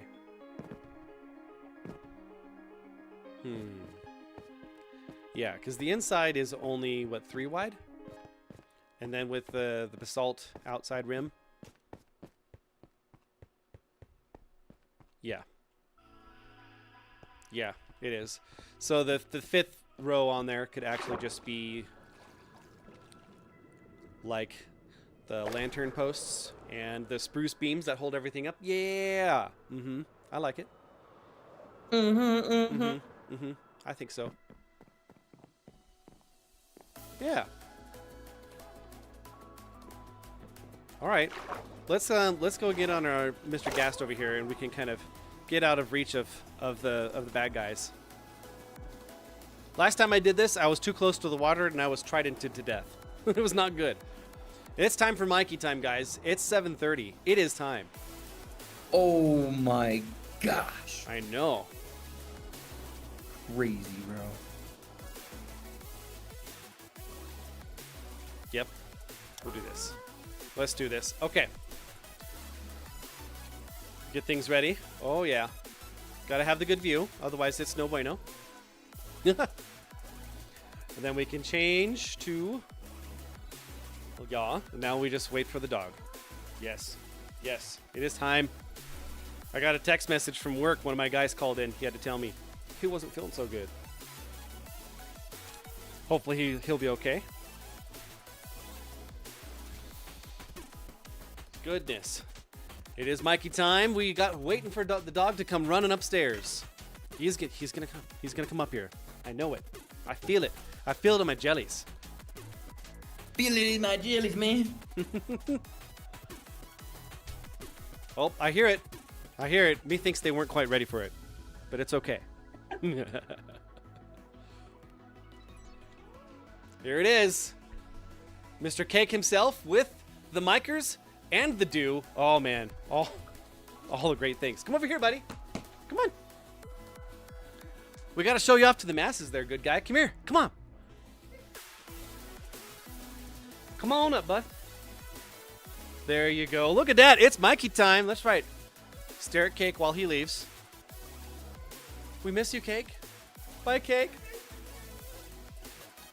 There it is. Echoes of Cake in the background. There it is. Hey, buddy. How you doing? We've been working on catching balls today, weren't we? Yeah. Oh, how you doing, man? I love you. I miss you. I wish I could just take Mikey to work with me. I've talked about this before. He could be my emotional support dog. Harley says, I know him! Love you, man. Vinny says, I know a Chad. He is a dad. He's Chad the dad. That's also Ellie's dad. He also fell down. Oh my gosh. He fell down. He fell down. How you doing, buddy? Tell you what, man. He loves the snow still. So we got like 6 inches of snow today. Talked a little bit about it at the very beginning of the stream, in the pre-stream, if you guys were here listening to the awesome music during the pre-stream. This guy, man, he just loves to just go running and rolling in it. So it's like he'll actually intentionally fall over so he can go rolling in the snow. It's so cool. But today's snow was not necessarily the fun kind of snow because it was blowing 40 miles an hour all at the same time with thick, cloppy, wet snow. So it's just pelting you in the face. It's not the soft snow. But on the ground, it's soft enough, and he was just loving it. So I'm taking him out just to go potty, and he looks for me for approval. Go ahead, go. So then he just tears through it, just tearing at the snow, and he falls over, gets up, rolls around with it, nuzzles in it, and like throws the snow up, runs some more, falls again. Got to pee like 8 times because he's a dog. Worth it. That's so fun to watch him just have so much fun. How you doing, man?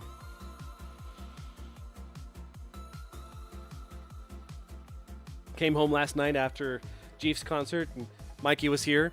We opened the door, and I hear, "Roo, roo." He's being a good guard dog. And then he sees it's us, and he runs up to us. But he was standing on the couch, like trying to look all menacing, like, "Who are you?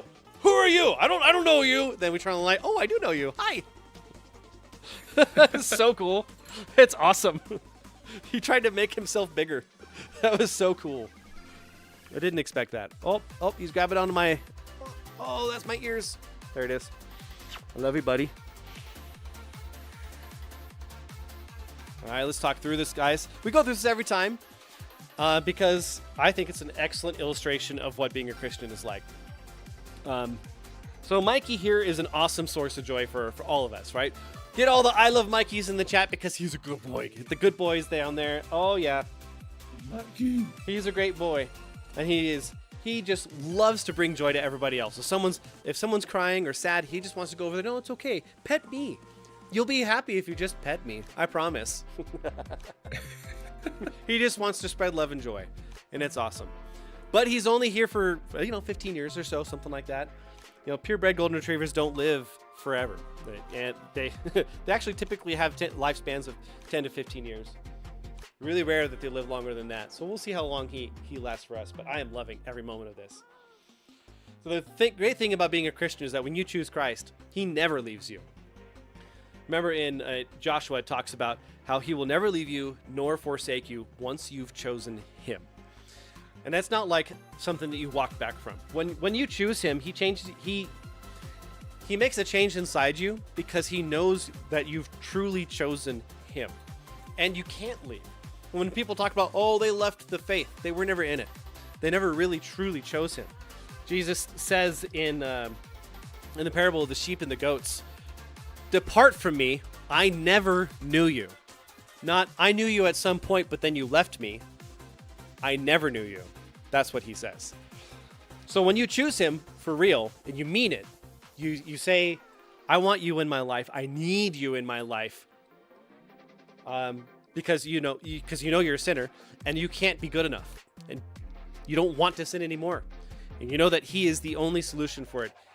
He blesses that, and he'll change you from the inside out. So the great thing is that he will never, ever, ever leave you. Like Jeef was talking about earlier. How often is it that you think that you're walking by yourself in your inner faith? You're never walking by yourself in your faith. You're just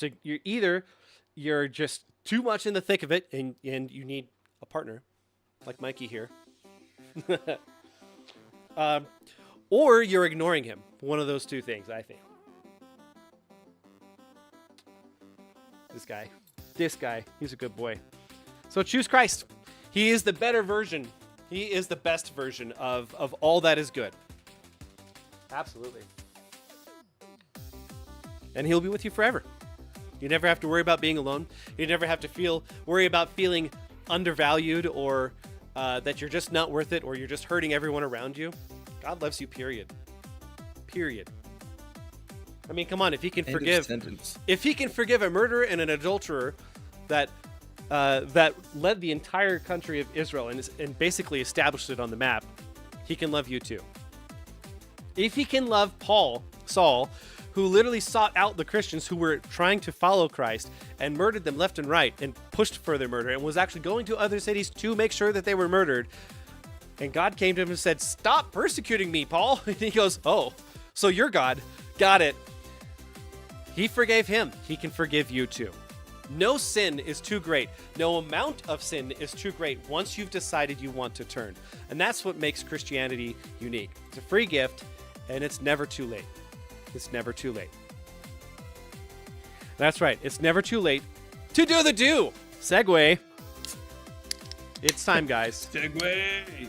It's time to do the Mountain Dew, to have the wonderfulness that is the citric acid with the bubbly effervescence of carbonated water and phosphoric acid mixed with a skosh of orange juice. OJ. Oh, yes. I am not sponsored, but I should be.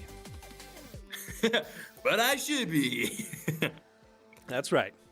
Hashtag Mountain Dew should sponsor Dark Maestro. That's right. I've put that tag on literally every stream, every video I've ever made. I think we have over 80 now, 90, something like that. 80 or 90 times. Oh, yeah. It's good. It's good. Barley says, oh, but there's a little bit that's going on here. Coffee Lady said that he's so soft right now. Yep. We gave him a bath last week, and he is still so extra soft. The guide dog at the concert last night looked like Mikey, but black. Like, he had shorter hair. Mikey's hair is a little floofier and tends to, like, flip a little bit. You know, like my hair just flips. Barley's talking about our old dog named Shelby. He was my first dog. He was a purebred golden retriever too, but more of the darker variety. So it's like when Shelby would turn into his evil twin the way he barked when he came to the door. Then suddenly he'd see them and wag his tail like, oh, don't mind him. He's just my evil twin. Seriously, his bark was ferocious. It was ferocious. The ferocity. Yep, it was good stuff. And Coffee Lady says, choosing Jesus will be the best decision you ever made. Yep, I agree. And Barley says, with the exception of taking the mark of the beast. Yeah, that's the truth. All right, so I kind of wanted to talk about something today. It's been on my heart for the last week or so with the struggles going on within my family. I'm talking with Coffee Lady and my mom about it as well. So what do you guys think is the number one reason why people, or what have you encountered to be the biggest reason why people don't want to become a Christian? Or they don't want to believe in God or follow God? I'm not going to imitate it. Listen, Linda, no. Maybe No. later. Okay, tell you what. When I get monetized, I'll do it. How's that? Okay, I need 1,000 subscribers for that. Let's go. When he gets monetized, it's gonna be like tomorrow, dude. Wouldn't that be something? Doubt it. Vinny says, well, no results for anything concerning of anything scary as cause for my pain. So maybe it's like a groin injury somehow. Yep, I've seen those before. I have, Ed. At the warehouse, people lifting stuff up all the time. No, I am not No, later. We got talking to do, okay? So I think that the biggest reason why people don't want to believe in God or follow him is because they believe that a good God would not allow evil in the world. How many times have you heard that? Too many times count. It's like, how could God allow Hitler to come around and to kill 2 million Jews and all the countless other millions that he had? How could he allow Stalin to come through and to starve his population and to kill potentially up to, was it 50 to 80 million people? It's not sure. Or Mao Zedong over in China, who did the same thing but worse on a larger scale, and it just wasn't tracked. How could a good God allow that kind of evil to come around?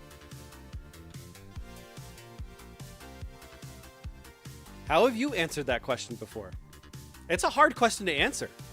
It's the biggest one. Because, you can get through like, okay, yeah, Jesus was a real person. There's documented evidence in history that he did exist. Josephus even referenced him. There's documentation that he was crucified. There's documentation by the Jews that he was in a tomb and then he was no longer in a tomb. You got the case for Christ, the case for Creator, the case for the Bible. Those 3 books really go in detail as to all those things. But how do you address the big elephant in the room of how can a good God allow evil in the world? Jeef, what do you think? Well, I think that the premise of the question, why does God allow evil, actually asks the wrong question. In that Okay. it should, because it puts the onus of like bad things happen because God makes them happen. When in fact, bad things happen because we make choices that God allows us to make. So I think it's because God wants us to be able to choose Him, He gives us the choice to choose Him or to not choose Him. Because He wants a real relationship with us. He wants us to love Him not out of necessity or it's the only option, but out of we want to go with Him. And so because He allows that choice for us, it gives us the opportunity to do the wrong thing. And then when we do the wrong thing, actions just have consequences. And then bad things happen because of that. And so God has this option, I believe, is that He can either make us like the angels, which didn't really have a choice, or just not give us a choice at all and just kind of have us as like servants or almost like robots kind of. Or He can give us a choice and have real relationship, but also risk us choosing the wrong thing. And God decided to give us that choice. This is what I believe, is that God decided to give us the choice to choose Him, to have real relationship with us. And then from that, bad things happen because some people choose not to go with God. And that's why bad things happen. It's not because of God, it's because of us not choosing God.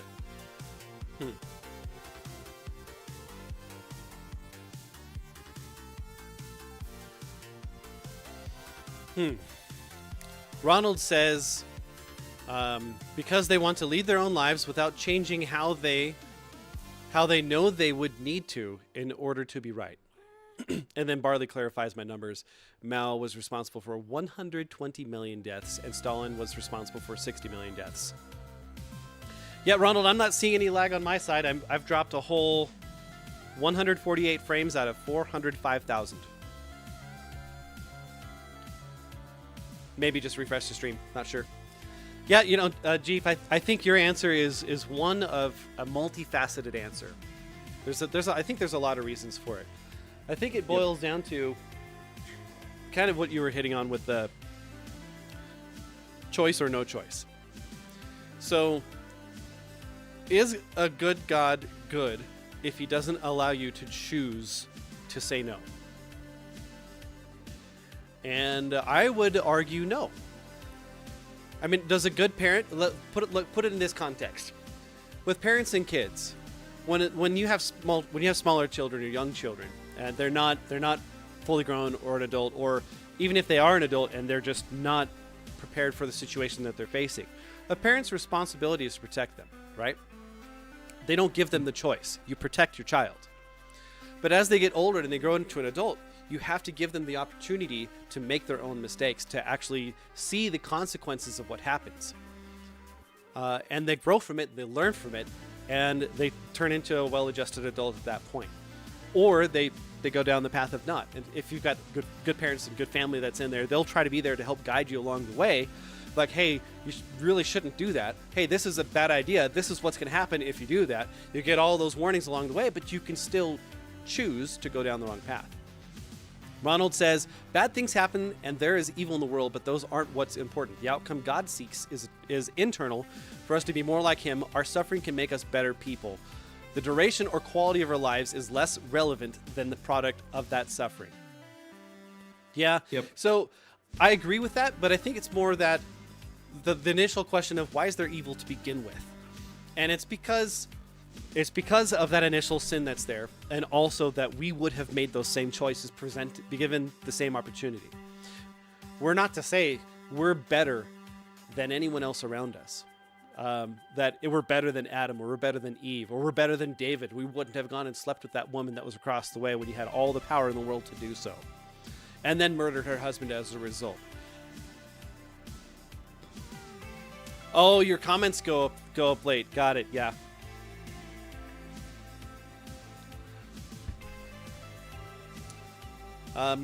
So that's where I think it starts, is that God gave Adam and Eve a choice with walking with God to do what's right. And he said, he just gave them one rule: don't do this.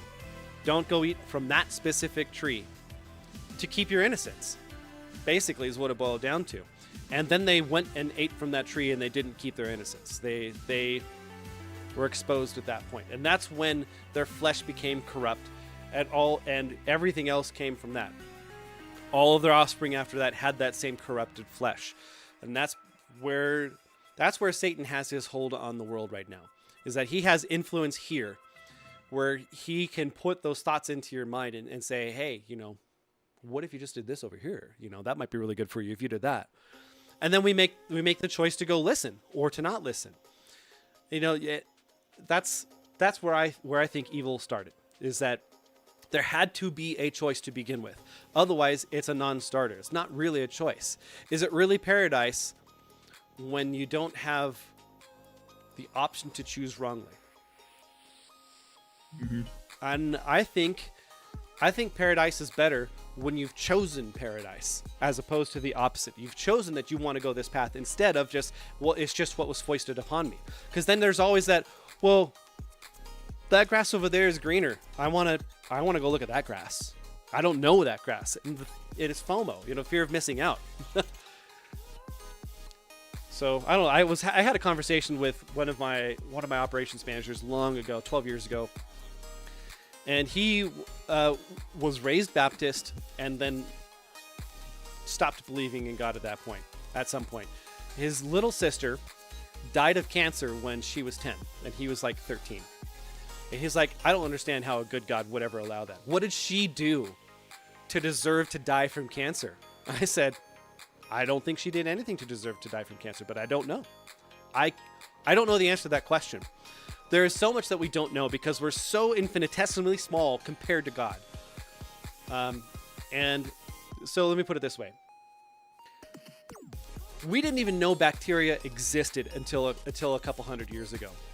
And now we've created antibiotics that can cure a ton of illness. And we found out it's literally by being dirty most of the time. You didn't wash your hands with soap.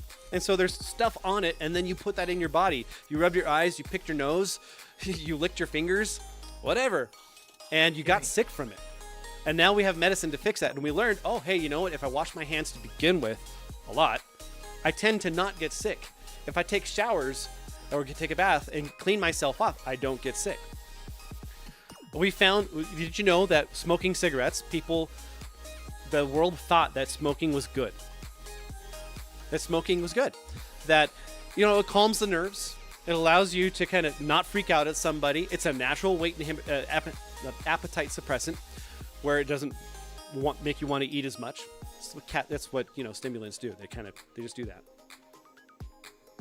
So people were like, yeah, go smoke. It's totally fine. Standard issue for the military. Go smoke. And then they find out, oh, by the way, it fills your lungs with tar and makes it so that they don't work right. And then it starts corrupting the cell replication system that's in there. So it removes that blocker that says, hey, don't grow past this size here. If you do, it's going to cause problems. Well, you remove that block, and then it just grows and causes the problems. And that's what cancer is. It's just that unstoppable growth that's inside the body that eventually takes over organs and shuts them down. So we found that smoking cigarettes causes that. What else are we going to find in the future that is self-inflicted? Where did AIDS come from? Ew. If all that it's thumping, teasing, and bleaching has left you with... That's all I have to say about that.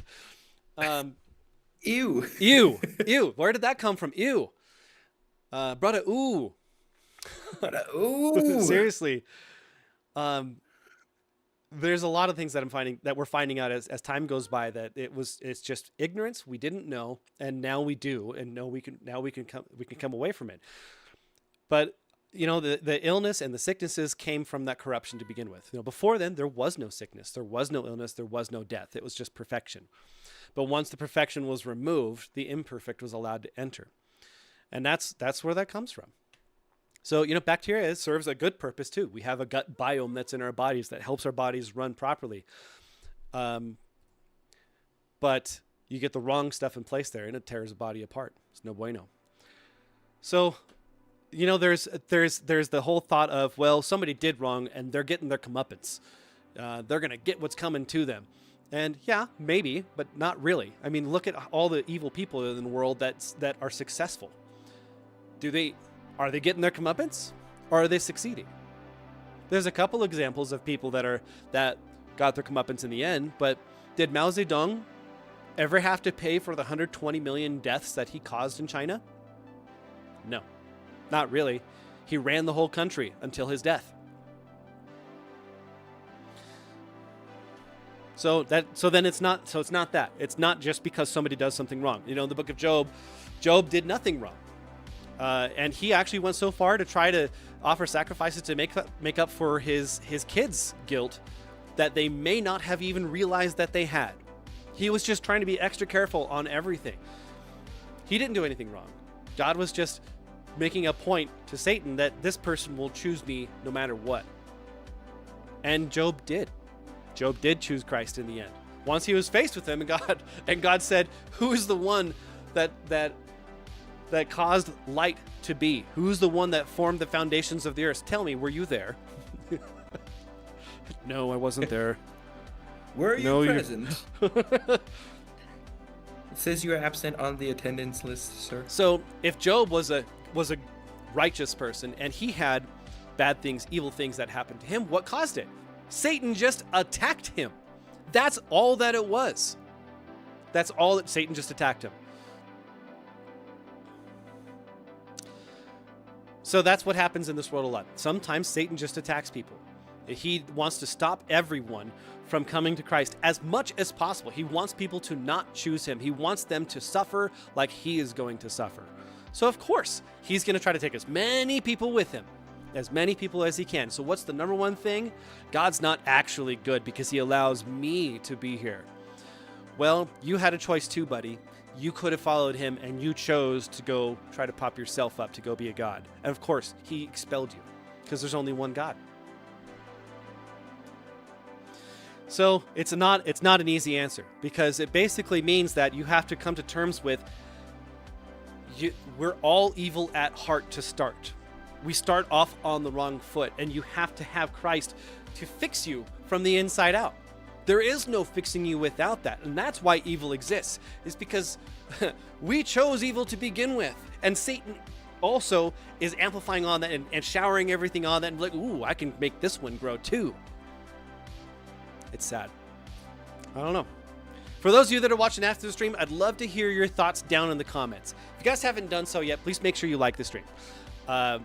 Give it that good thumbs up. And then subscribe to Dark Maestro. Join the Army of Light. Our goal is to spread Christ's joy and love to the world. We want to create a Christian community here where people can feel safe to talk about their beliefs and to build each other up, and for others who are curious and good with it to come and join along for the ride. We do family friendly Minecraft, and we have fun while doing it. We crack jokes, we make movie references, and we make some pretty good builds. So then make sure also that you ding the bell. You get all the notifications of the shorts that my wife is posting, or of any videos that I might put up, or live streams that we're going to do. Yeah, do all three. Like, subscribe, ding the bell, guys. And then make sure you comment down below. I'd like to hear what your thoughts are on why does God allow evil in the world? How can he be a good God and still allow evil in the world? And I think it's so we can experience the better joy of choosing him freely.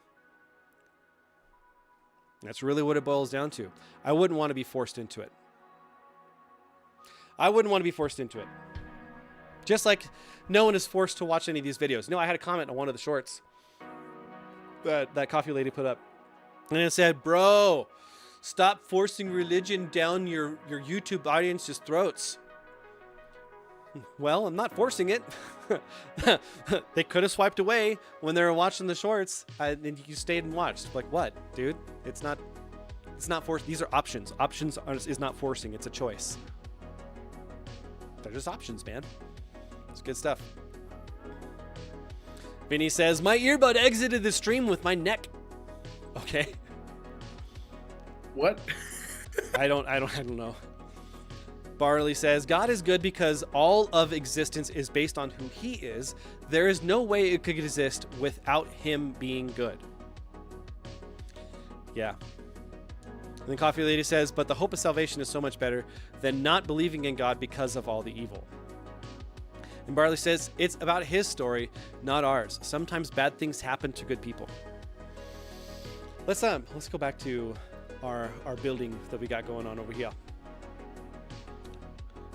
while you guys expound upon what we were talking about already.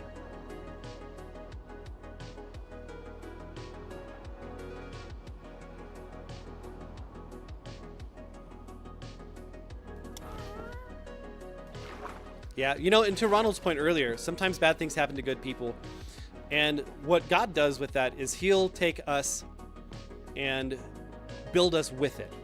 Not that he causes the bad thing to happen, but more that he is able to take the bad thing and work something good out of it because he is a good God. A lot of people, I think, get that backwards, where they think that God should have prevented all those things to begin with. But then if he does that, where is the response? Where is the consequence for the person that committed evil to begin with? Like, he steps in sometimes, but more often than not, he doesn't, because he sees the whole picture where we don't, and he knows that he can take this bad thing that he's allowing to happen, and work it into something better than what we could have ever imagined. I don't know, things happen to me at work too. Like, I always thought that I was a pretty decent leader, and then I get in trouble because I'm talking to my crew like they're my family and my kids, where like I'm really caring for them. I'm really wanting them to be safe and protected, and it gets twisted. Well, some people are family and some people are not. There is a circle of trust, as you know, as Meet the Parents would say. There is a circle of trust, and sometimes there is a point of where you're casting pearls before swine. It's not your role at that point. I always thought that, it's my role to say that to everybody that's out there. Now, on this channel here on YouTube, yeah, totally can. But in a work where I'm paid to do a specific job, that is not what my role is. All right, let's go get those prismarine bricks and we can connect the path, I think.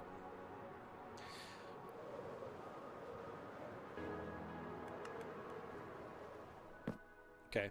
Vinny says, he could be stopping things we never even know about. That is so true. That is so true. That is really true, yeah. How many times have you protected your kid and they didn't even know? Yep. That's a really good point. Mm-hmm. That is an excellent point. Thanks, Vinny. Reggie, I just sold my car online. Let's go, Grandpa. And Barley says, Hezekiah was a righteous man before God. He was struck and cried out to God about it, but God spared his life. However, he went on to show Babylon all his goods. It created a lust for it from them. Had he died, would those from Babylon ended up wanting to take over Israel, Judah, his nation? I don't think so. Sometimes when you ask God to step in, it's a secondary plan now that he activates. One of the things that I've learned to pray is that I want, I'll pray what it is that I want for sure. But I always pray that his will is done in the end, because I don't see the whole picture. I see but one tile of a massive million-piece mosaic, and it's not enough.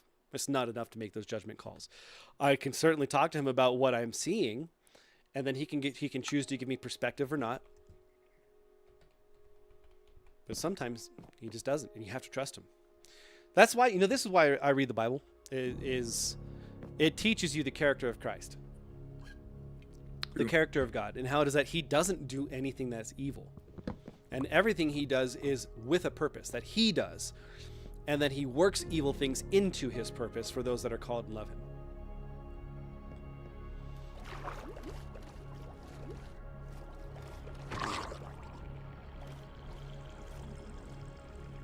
All right. How close is this? That's really close. Okay. Well, let's just build this out, shall we?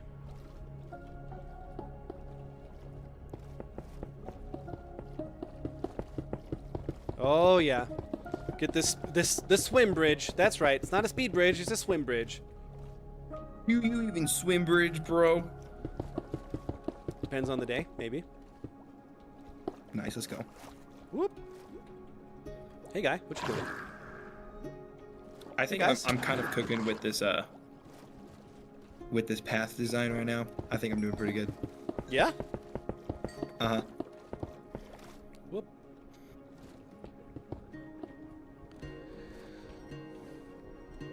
Barley says it's important to pray about the future as to what God would be saving us from by allowing the bad thing to happen. Sometimes that is really hard. But I agree. Ronald says, and we understand this as at a fundamental level. A movie without a hero's journey is unsatisfying because the hero doesn't grow or change when he encounters struggles.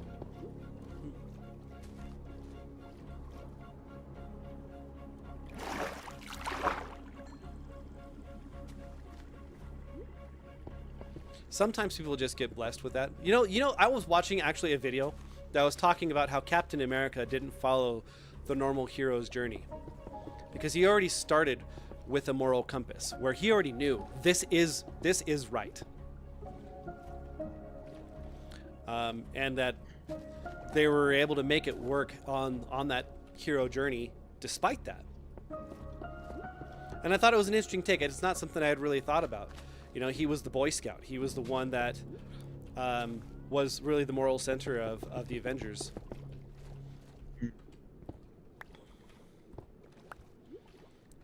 And yeah, I mean, he didn't. He never had that character development where he had to actually like learn, oh, I have to do what's right and there's consequences.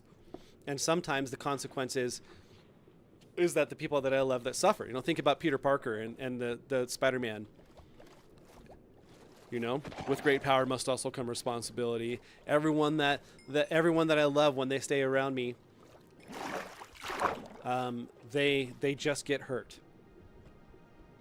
And so he pushes everyone away.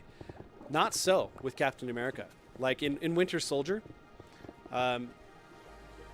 it's all about his best friend who was converted to the dark side.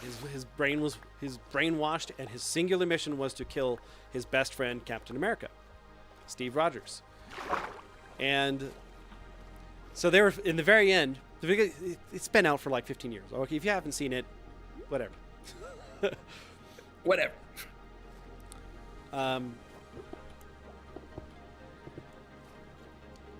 In the end, they're fighting, and Cap just gives up. He drops his shield, and he says to him, "You know what?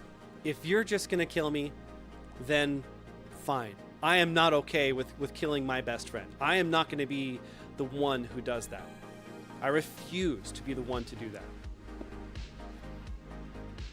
Wow. Okay. And that was what broke through. And that's how I look at Christ, is that he's the one that breaks through. You know? So with Captain America, he never really had to go through that moral struggle of damned if I do, damned if I don't kind of thing. He never had to face that.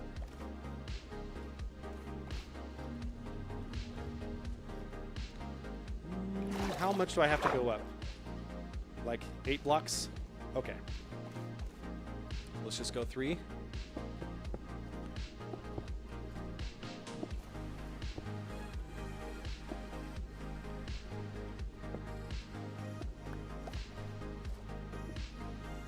The Kobayashi Maru.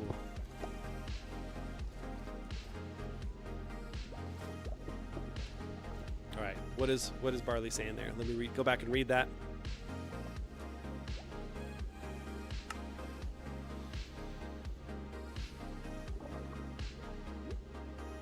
Ronald said, "A world with no suffering results in a bunch of two-dimensional characters with no character development." That's fair.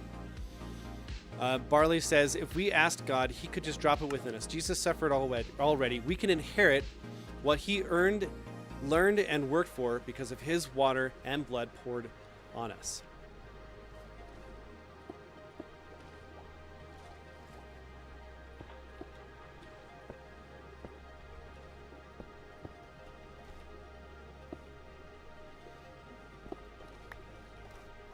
Trying to make sure I'm not placing the extra blocks here since these are a mild premium right now. Yeah, darned if you do and darned if you don't. Kobe, oh shit.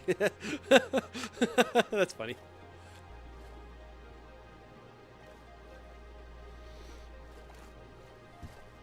What are you working on, Jeef? You still cooking over there? Oh yes. Sorry, I turned on focus mode. Did you now? Yes, I was also just listening to your beautiful voice. Aw, appreciate you, son. You're very welcome.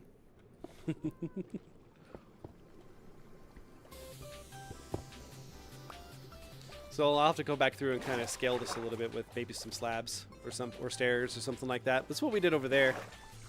I really liked what we ended up coming up with. This one I think is going to be a little bit more steep as it goes. Just, I like that feel a little more.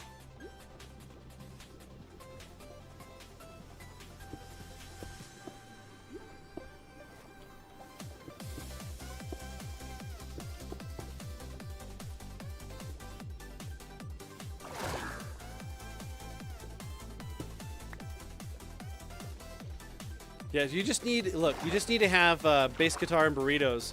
Bass means you do spell out Kobayashi Maru for for Barley over here, okay? Kobe, whatty Madu? You know, holiday, hoobity, what'd be? Oh yes.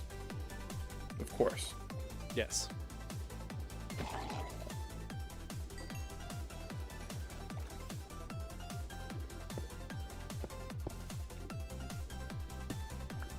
We're almost to the water, so now we can go out 3 from here. Yeah.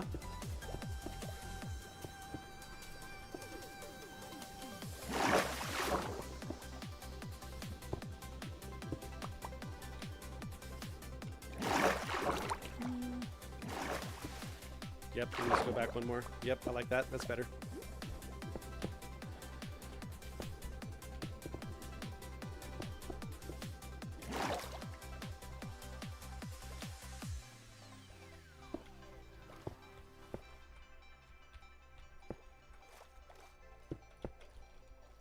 Almost there. Oh, I'm actually using the last of the bricks that I have. Interesting. I took out 4 stacks, guys. Oh my gosh. I know. So much, man.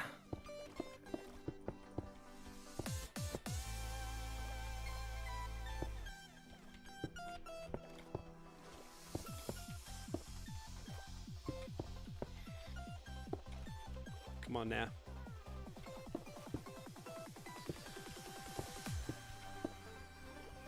Oh, I'm out. I'm out. I gotta go get more. He showed you how to spell it. Yes! There it is.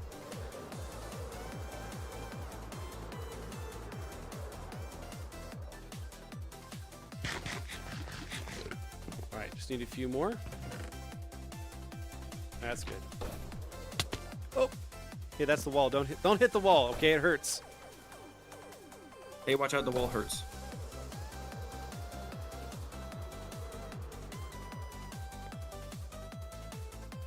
You wanted me to explain it from Star Trek standpoint for the Kobayashi Maru? Oh wow. That's The tall order. do that.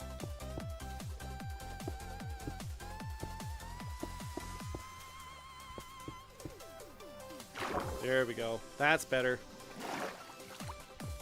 Is this where it connects? Yes, it is. Look at that.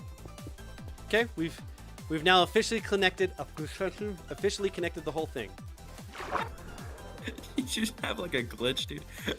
Maybe. We've officially connected. I was having a hard time there, okay? Sometimes you just got to purge the RAM. All right, so the Kobayashi Maru is the no-win scenario. And it was introduced first in the Wrath of Khan at the very beginning. And it starts off with Lieutenant Savick on board the Enterprise going to save this vessel called the Kobayashi Maru. They send out this distress signal, and it was under attack by by the Klingons, which at the time the Federation was at war with. And so you either rush to save them and run the risk of dying, or you ignore it and let them die. Sounds like Kirk in Star Trek 6. Let them die. Let them die. And so in the movie, Saavik chooses to go try to save them. So she dashes in, and then they're not able to save them. The hull buckles and the ship's destroyed, and then there's 3 warbirds that are there trying to destroy the Enterprise, and wins.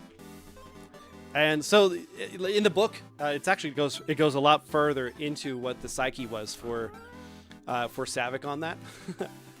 She really totally felt like she failed, and that she should have been smart enough to figure out a way to win. And the whole point, they don't tell them this, but the whole point is that you have to lose.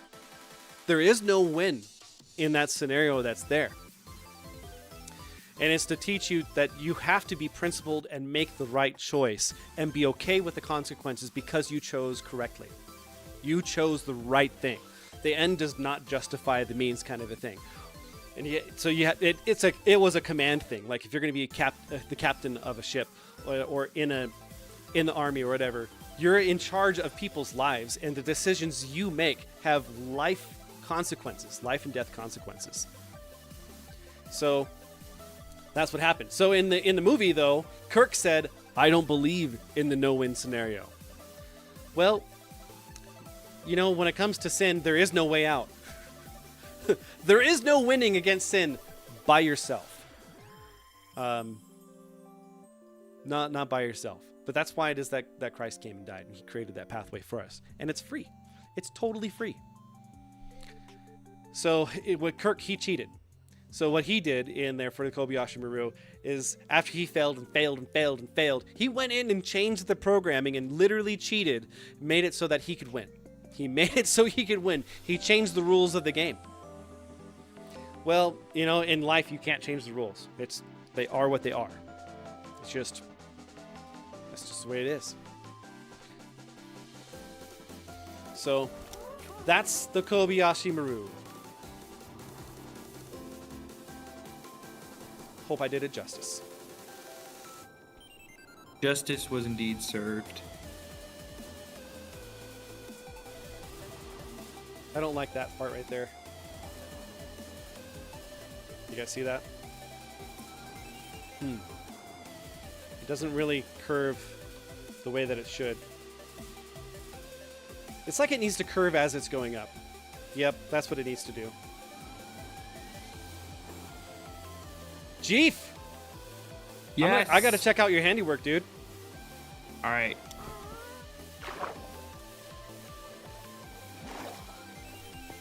I'm pretty happy with it. Okay. Got the lanterns on here.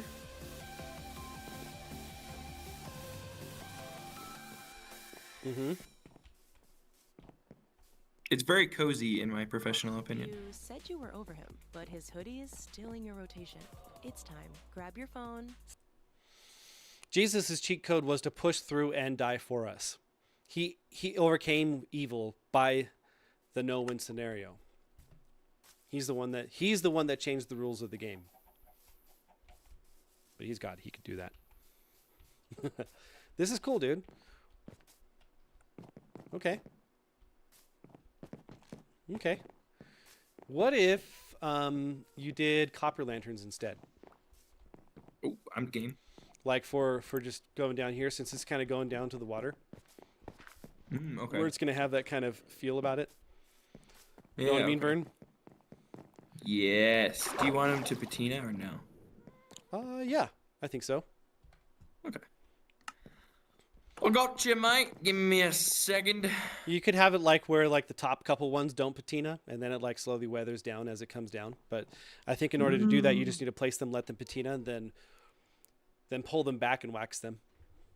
Yep. Tis what I think. Tis what I agree with. Look at that. Did you see that? I got him.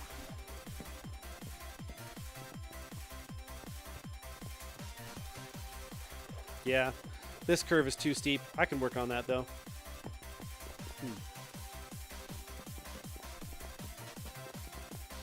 This here is a little skinny, I think. It's a little thin, yeah. Yeah, it is. Barley says he overcame evil Satan by playing out the no-win scenario.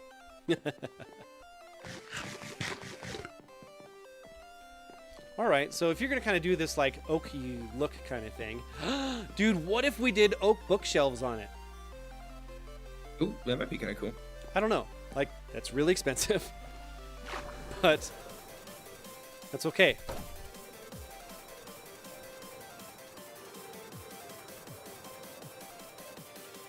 Let's go get that oak and see if we can do... I'm not going to do the impression of Shelby, okay? I told you when I monetize. You got to give him a carrot, okay? Here's the carrot. Monetization, Shelby impression.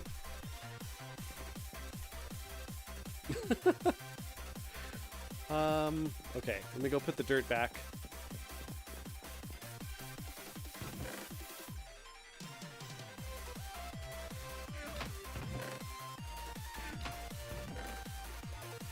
Sweet. I will give you a private impression after the fact, okay? It's gonna scare people away. No way. What was I looking for? Oak. Dr. Oak. Ooh, so maybe what we could do is like... Well, we could do a gradient with this, guys. We could totally do a gradient with it. Is it the stripped oak that makes that? It is, isn't it? Are you talking about making the, what are they called? Fortified bookshelves? Is that what they're called? Chiseled bookshelves. Are you talking about making those? No. You're just talking about regular bookshelves? No, what are they called? They're the, like... The ones where you can put books in them? Like, it's not a book. It's like it's just like the shelf thing. You know, it's like a vertical Lectern? slab. Oh, I know what you're talking about. Yes. Oh, I love those things so much. It was like the coolest design thing ever. Yeah, let's go see what this does.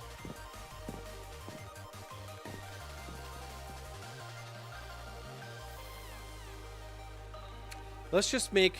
Well, whatever. I've got plenty.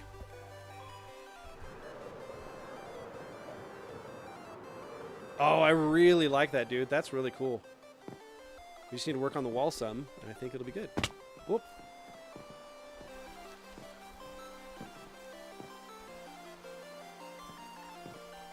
All right, let's do this.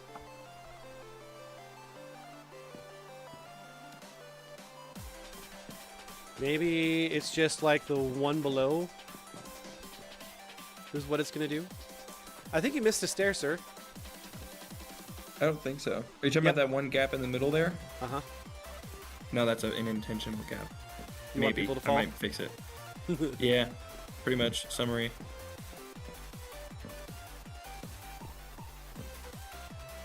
Like the ones you put books on? What are these called? These are called, yeah, just shelves. They're just a shelf. You know, like a book fell on my head. I can only blame my shelf. Oh! Are you seeing this? What I'm putting up? Are you? Yes, I really like it. I'm digging it. I think we So- need to make the hill look a little less Blocky. block o dirt and a little Yeah. bit more hill. Hillo Hill. Okay. Yes. Whoa. Sorry, I'm making Okay. the copper lanterns right now. Okay, well maybe what we need to do is instead of doing this little spiral right here is that we just kind of come up this wall. What do you mean? Come here. Come here. Come Okay. here. Come here. Come here. I'm sorry. Okay, give me 5 seconds. Give me 5 seconds. When I say give me 5 seconds, I actually mean like give me like 20. Okay. I'm on my way.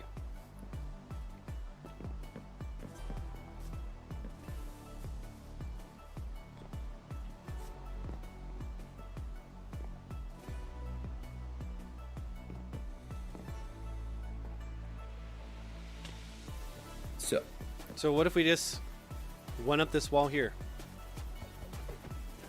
From here. Oh, instead of like curving around over here. Mm-hmm. Oh, and then we could like come up like over here in this corner. Yeah, let me go get that dirt. I would be a fan of that.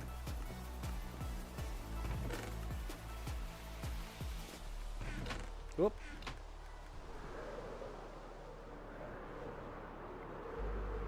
Yep, I like that a lot, dude. That path is pretty cool. But if we kind of hug this a little bit more. I think it'll look more natural. Mm-hmm. And then I think For certain. we can build the hill off of it better. Which I think would be quite cool if I have to say so.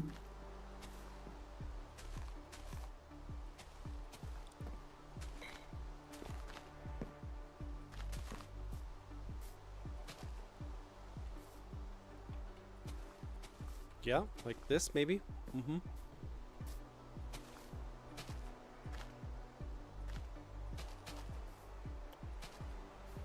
Yep. Yep. I like that better. I do. It's S-E-A-N for Sean. But you got Connery, right? Scene. Yeah. You know where I got that from, Barley? I got it from your mom. I got it from Kitty. She put a meme up on this before she died. She put a meme up on Facebook, and it showed Sean Connery in front of a bookshelf going to the hole. You know, his Sean Connery look that he had on there with the arched eyebrow, kind of like The Rock before The Rock. And it showed the bookcase behind him, and it said, "A book fell on my head. I can only blame my shelf." Yeah. It was so good. Yeah.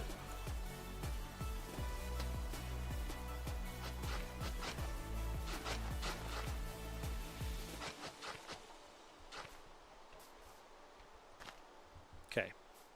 So now we need to build that wall out or something like that. Something like Why that. does a copper lantern take copper? Okay.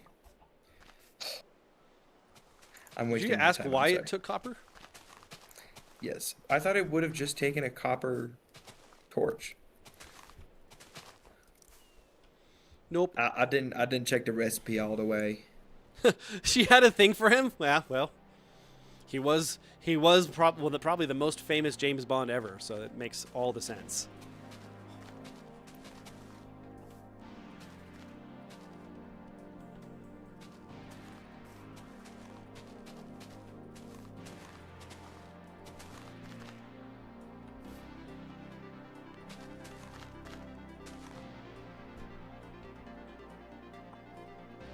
There we go.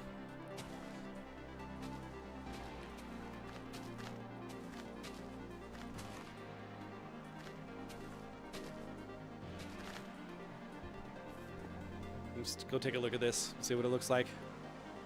Your mom was funny, yeah. I don't know where she found that from.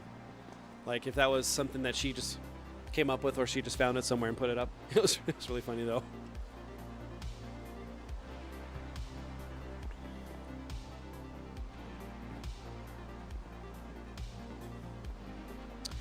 So we could really build this out a little bit more and kind of make this like almost kind of like an outcropping a little bit, maybe. Mm-hmm. Not sure.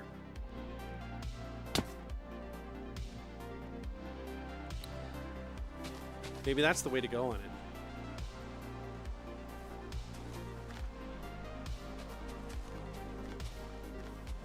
And this is why Scar always leaves open his holes that he digs, and he doesn't light them up, because he's just terraforming away to his heart's content. And he's like, meh, it's covered, it's fine, don't worry about it. Out of sight, out of mind. And I was thinking, to make it look a little more natural, I got some coal and copper, like ore, and some stone. We could like put it in the hill. Mm-hmm. You know what I'm saying? I do. I hear you. So if we go down like 2 or 3 blocks, it'll actually simulate like a real cliff face.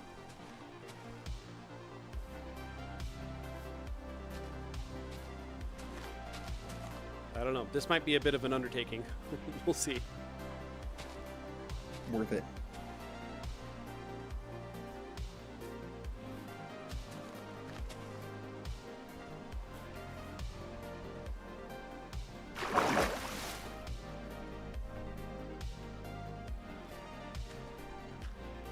There we go. Better. Gotta fill it in, though. Gotta fill it in. Yeah, who is your Gotta guys' fill favorite it in. James Bond, huh? Because my favorite is Sean Connery. I think that his diction is really what kind of defined that role for sure. The suaveness that was there that all of the others really tried to pattern it after. I like him a lot. I didn't really enjoy the writing so much. I think the writing on the newer Bonds was definitely a lot more grounded, where you really wanted to care for the character.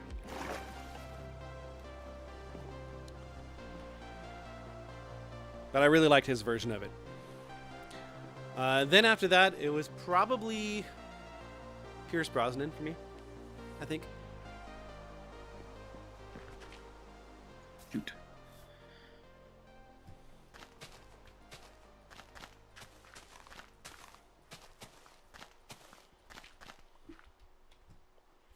Is the crew on their way so you can fire up the grill? Frito, arrachera. They're gonna love it. Better go with birria and carne en su jugo. Classic Jalisco dishes Whoop. with tradition. Hey, guy. What you doing, guy? Northern Mexican style meat speaks for itself. That is an ad, and I need to mute it. Mexican style meats. I love carne asada, but I don't need to hear the ad.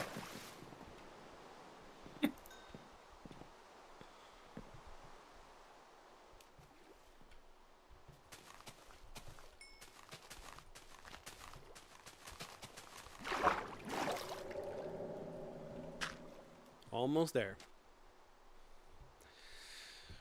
Did I just use all my dirt? You know, that is not something I expected to say.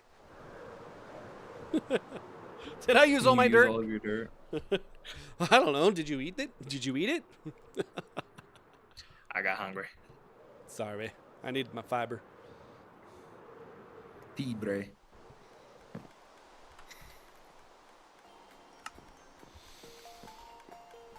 Here's a revolutionary idea. What's that? What if we kept both of the paths open to the top?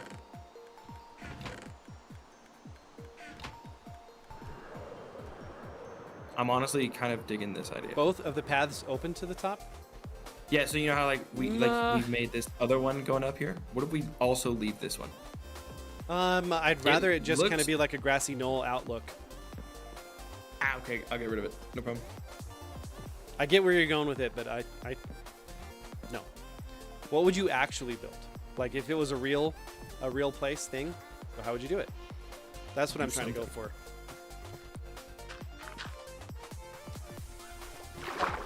I have so much crap. I'm gonna go put some stuff away. I'll be right back. Hey, you know what? I'm just gonna be working on the dirt. That sounds like an absolutely superb plan. It is a super plan. I'm glad you agree. Oh yes.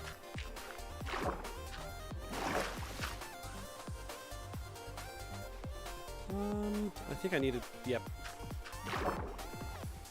Get a grass block up there. It's got to spread. Right there. Yeah. Good one.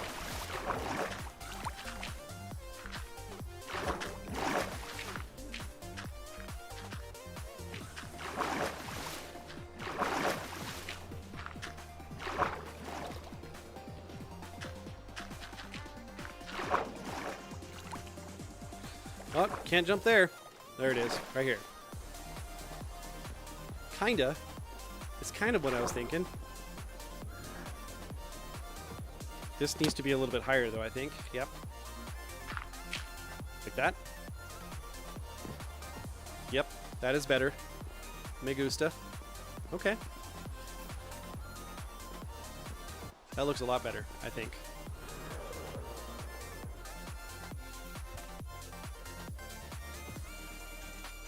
Yep, buddy.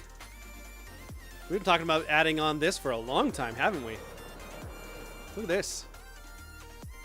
That's it's Beacon Hill over there. Look at that.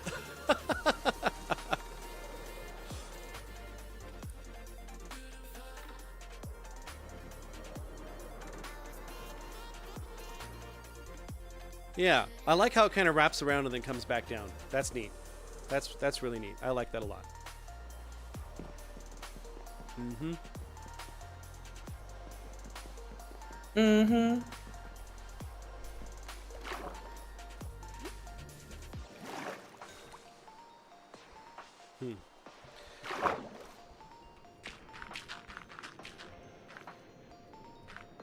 Oh, I'm really digging this hill now. Yeah, this looks really cool, dude. Yeah. Yeah, I was just flying off Oh, and taking a look at yes. it as well.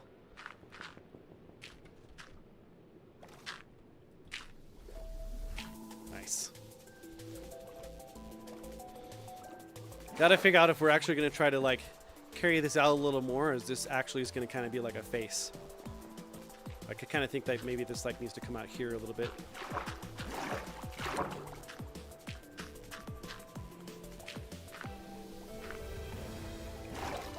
As part of like a small outcropping almost. Yeah, I think so.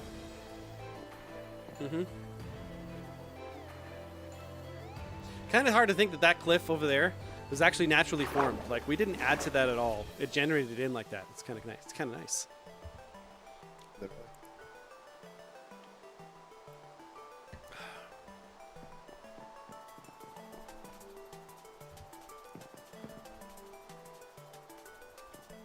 So if I were to add in some stripped oak in here already, I wonder how that would look.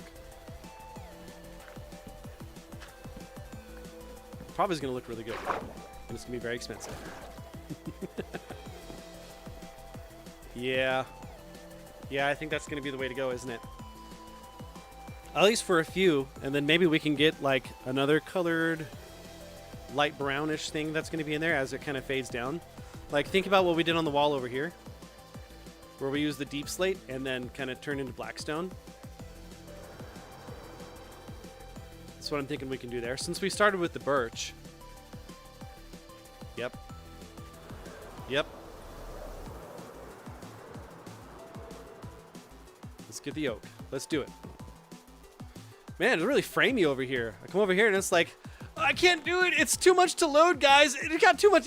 I can't do it. Sorry. And then it's like, JK, I can do it now.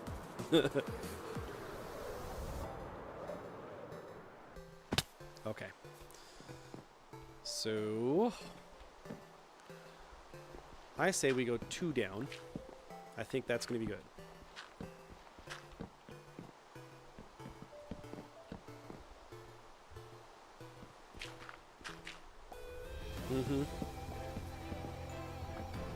So you know what I found out? You know what I found out on Thursday, Jeef? What? So the drum major, one of the drum majors from Central, decided she wants to be a music teacher now. Isabel? Yeah. Yep. And she already got the Daniel Fund. And No way! and the trustee scholarship. What? Yeah. Yeah. She so got the Daniels Fund and trustees? Yep, so she could really go anywhere. And she's really leaning towards UW because she wants to go to a place with a good marching band. And she feels like the other places don't even come close. Yeah. You're like, yeah, this is the truth. Western Thunder's pretty killer. Do you know what the Daniels Fund is? Yes. It's basically that's an all insane. expenses paid thing for everything, right? Yeah, that's also what trustees is. Yeah. So she got 2 of But them. it's specific. The trustee scholarship is specific to UW, right? Yeah. The Daniels Fund is not. Nope. Daniels Fund is anywhere you want. Anywhere your heart desires.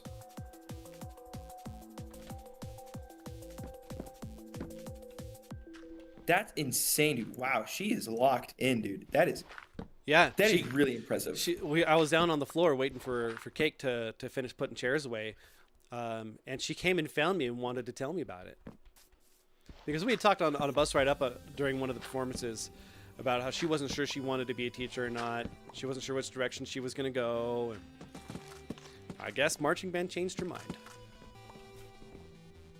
Drum major really solidified what I wanted to do too, so I understand that. That's crazy, dude. That's pretty crazy.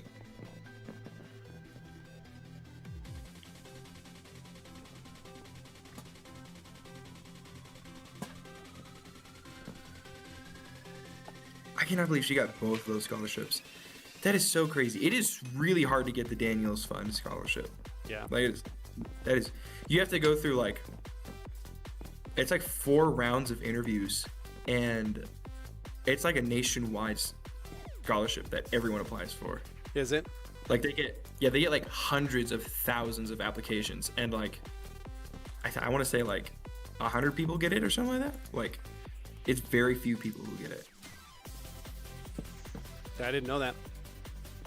Yeah, it is. You have to submit like a bunch of essays for everything, and you have to do a bunch of in-person interviews. At like different states. Like it's not like you do the interview online. Like you fly out there to go do the interview. At least that's my understanding of it. I could be wrong. Yeah. That's insane. That's That's insane. Yeah, I was really I happy thought for my her. scholarships were impressive. What is the next color on that? I'm trying to think. So we got the oak ready. I'm wondering if maybe it would be oak planks. No, because that's kind of the same color already.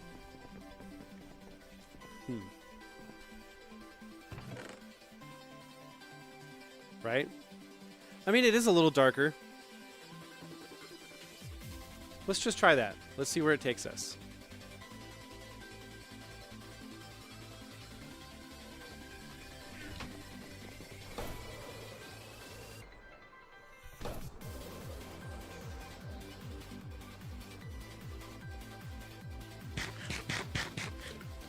Yeah, it is good for her. I'm really happy that she was able to do that. It's really cool.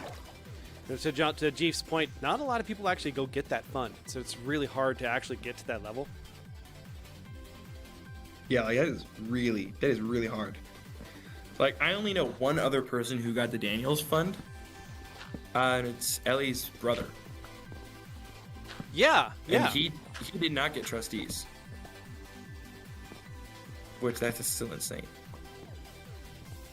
And like I think Central, they have like a board by the cafeteria of like people who've won various scholarships like that. And for the Daniels Fund, I think there was, when I graduated, I think there was one name on that list.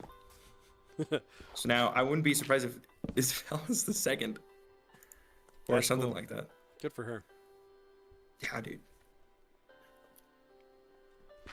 Yeah. You know, this is something I think that is really important to learn, is how to be happy for people when they were able to accomplish something that you couldn't, you know? Agreed. Our initial reaction, though, in life is to be like, I should have gotten it. How come I didn't? It's not fair, you know? Doesn't just happen. You have to make it happen. And it's healthier, I think, to actually learn to be happy for the individual instead. Agreed.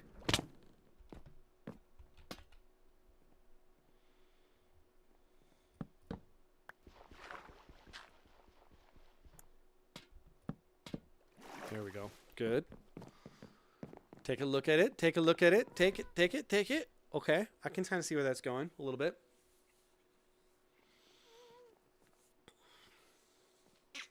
I'm digging it. You know what I think the next As the light sun block rises. is? You can see that you can see the shadow going down on the right side over the lighthouse. That's cool.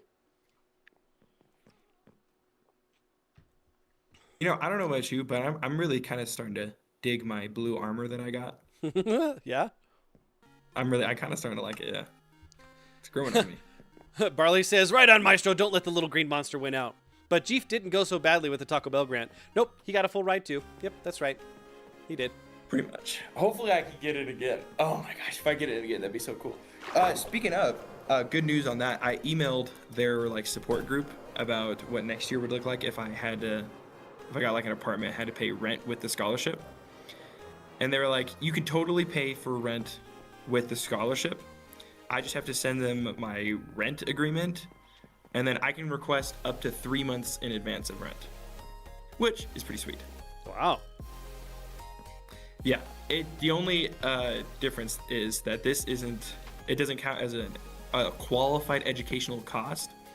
So I'm technically legally required to put it down as earned income. Yep. Yeah. But I doubt I'm going to make enough money to actually have to pay taxes on it, so I think I'll be fine. Even if I do have to pay taxes, it'll be negligible. Yeah, speaking of, we'll probably need to take care of that next weekend, I think. Oh yeah.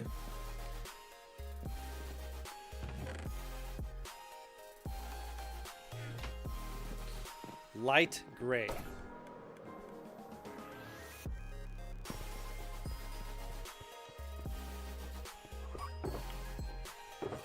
I don't have any more. Okay, but I do have some black ink. That works.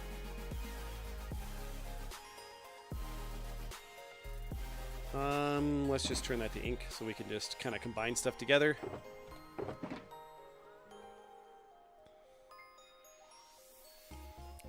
Let's just go with 4 to start. Sure. 1, 2, 3, 4, 5, 6, 7, 8. So we need to make gray. And that makes light gray. Okay. We got the 8. I think that means we can turn it into a stack of the light gray terracotta. Boom.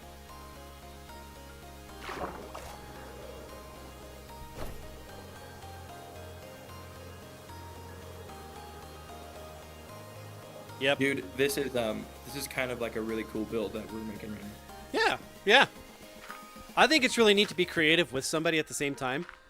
It's like not a lot of people get this experience, but I've been able to write music with people before, and dude, it is incredible to be able to take part in someone's creativity process and just like play off of each other. Heck yeah. Yeah. Like I'm really digging your like gradient you're doing right now. It looks really cool.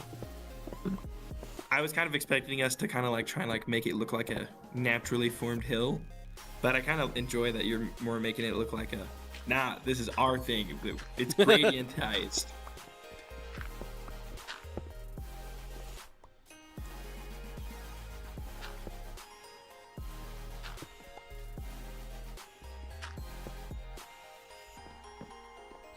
Yeah, maybe. What's next after that? What is next after that? I want it to kind of be like when you're coming in from afar. I don't know. Maybe those planks aren't the way to go.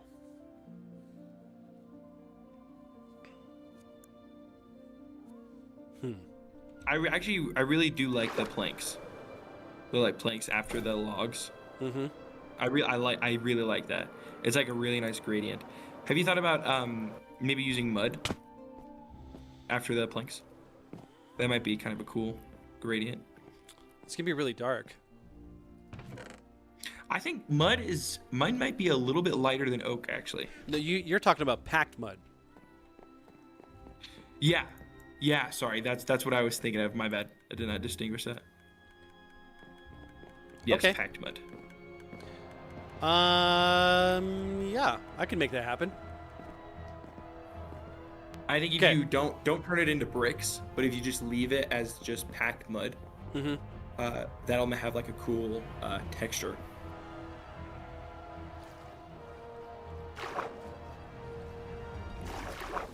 All right, let's go like this. No. Nope.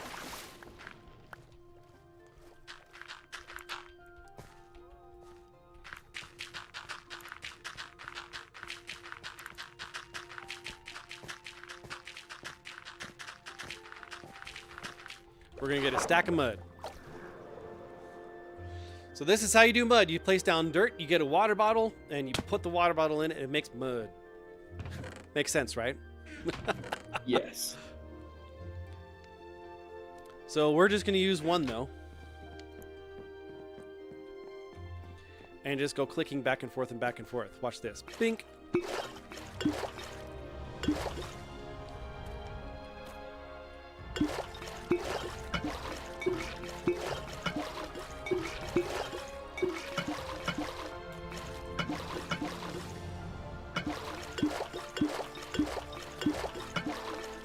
Oh, back and forth.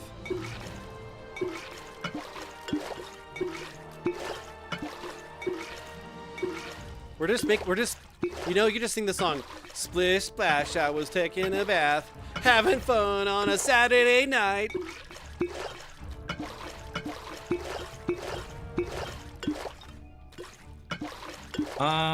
Father, I have bad news. It is time for me to go. Unfortunately. Yeah. All right. Yep. Yep. Well, I'll end the stream here in like 5 minutes or so. But thanks for sticking around, man. Appreciate you being here. Yeah, Hope you enjoy your appreciate you jam time, having me. mister. I get to go make music with other people. Yeah, it'll be kind of cool, man. What can I say? All right, I'll see you later. I love you. Bye. Later, dude. Love you. Everybody get the thanks, Chief, for joining the stream. Appreciate you being here, dude. You're pretty awesome.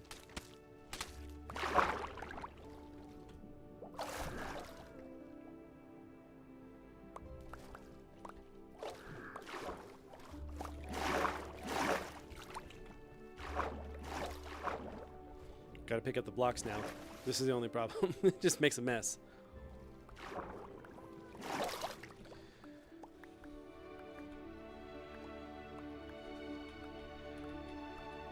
There we go. Almost there. Did we get it all? 64? We got 64. Boom. Then we'll need to go get some wheat. We can put back our water bottle.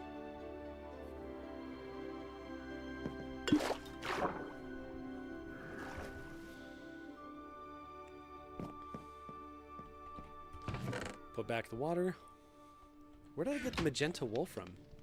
Must have gotten too close to the filter over there. All right. I think we have some wool in the sorting system in our extras box over here.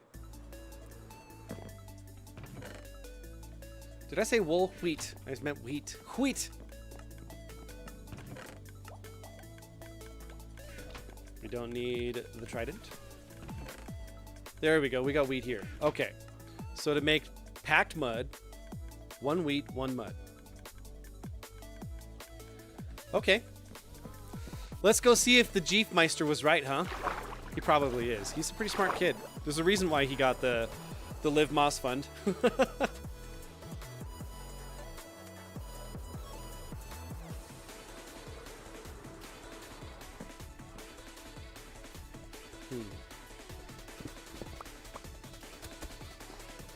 Yep. He's right. Hey, what do you know, guys? Jeef was right.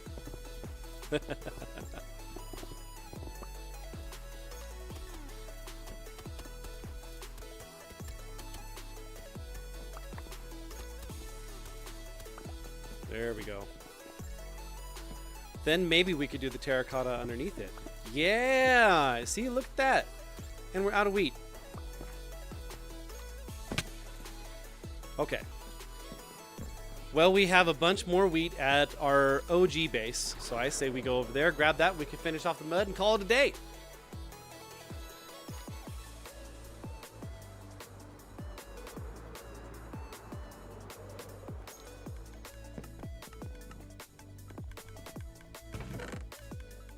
Put some things away here. Let the sorting system do its thing. Oh, I picked up the trident. I didn't mean to. I'm sorry.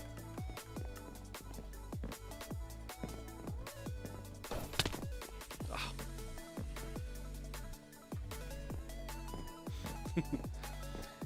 Jeef, thanks for hanging out, man. I appreciate you being here. It's always fun hanging out with you and playing games and talking about God.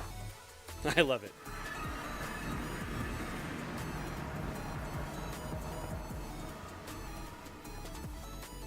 Look at all the cats in that boat. What?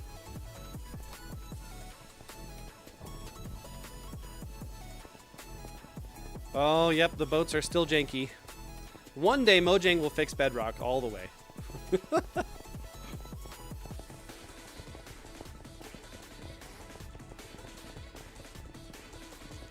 Whoop, passed it. I'm sorry, cat, I didn't mean to. You know, that's accurate. Cats always just find themselves in the wrong place at the wrong time, right? Mine still has like little inklings of being a kitten from time to time.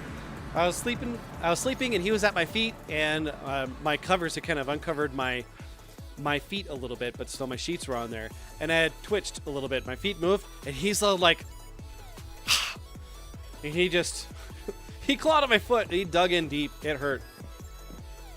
He and I did not get along that day. Okay. Did we actually have a spot for wheat already in here?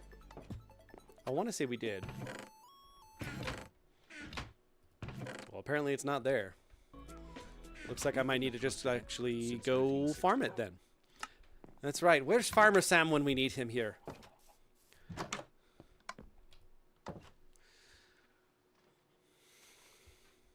My soul finds rest in God alone.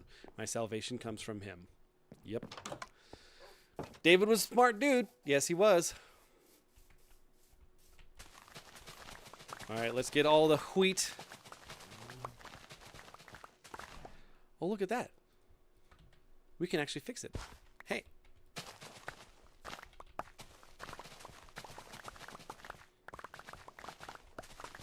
Wonder, this used to be a mixture of carrots and potatoes and, no, carrots and wheat, right?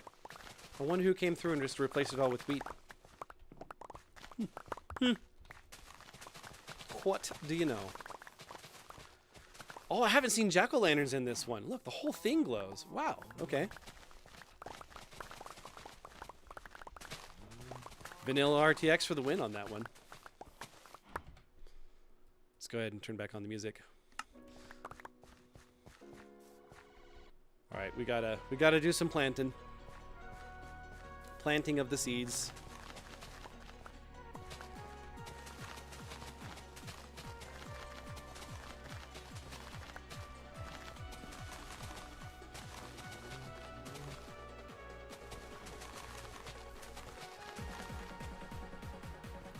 I missed one. How did I miss one? Let's go put it in our composter here. We'll get a few of those stacks in there.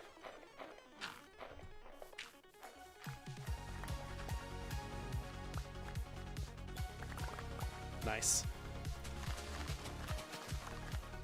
You know, before they changed the mechanics, we had like an automatic farm system that was set up in one of our worlds. And right before we started this realm, I think it was this realm, they changed the mechanics for water when it flows over plowed land, that it returns it to regular dirt. I mean, it makes sense, but it broke my farms. Made me sad that I couldn't show it off, because it didn't work anymore.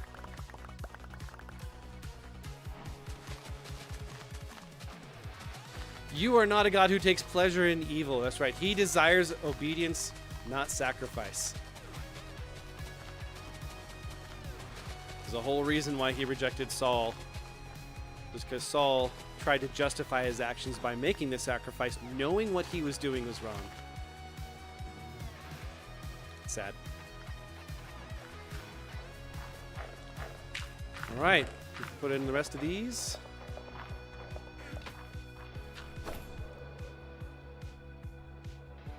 There we go. We take our boat back.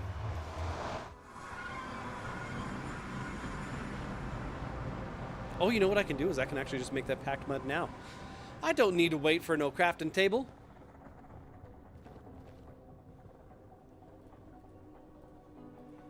Boom. There is the remainder, the 43.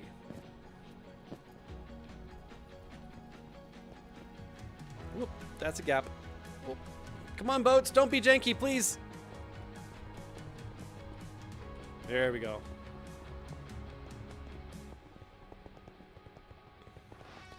Really enjoying this path that we made in here. So happy we did that. And then the M at the end. Yes.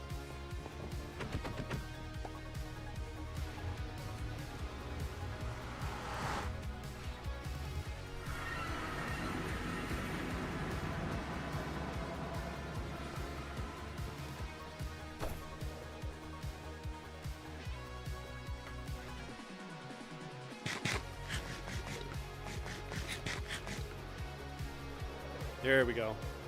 Look at that. Those lanterns are already starting to patina. You see that?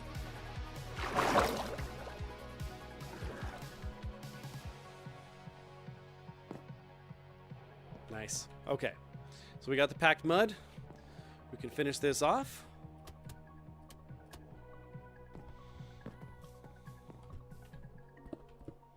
And then maybe we can get the terracotta underneath. That's probably going to be the way to go.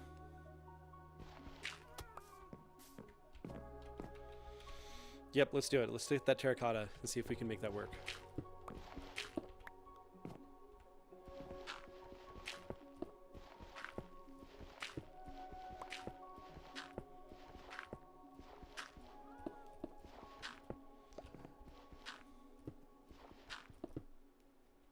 Ooh, I didn't want that there.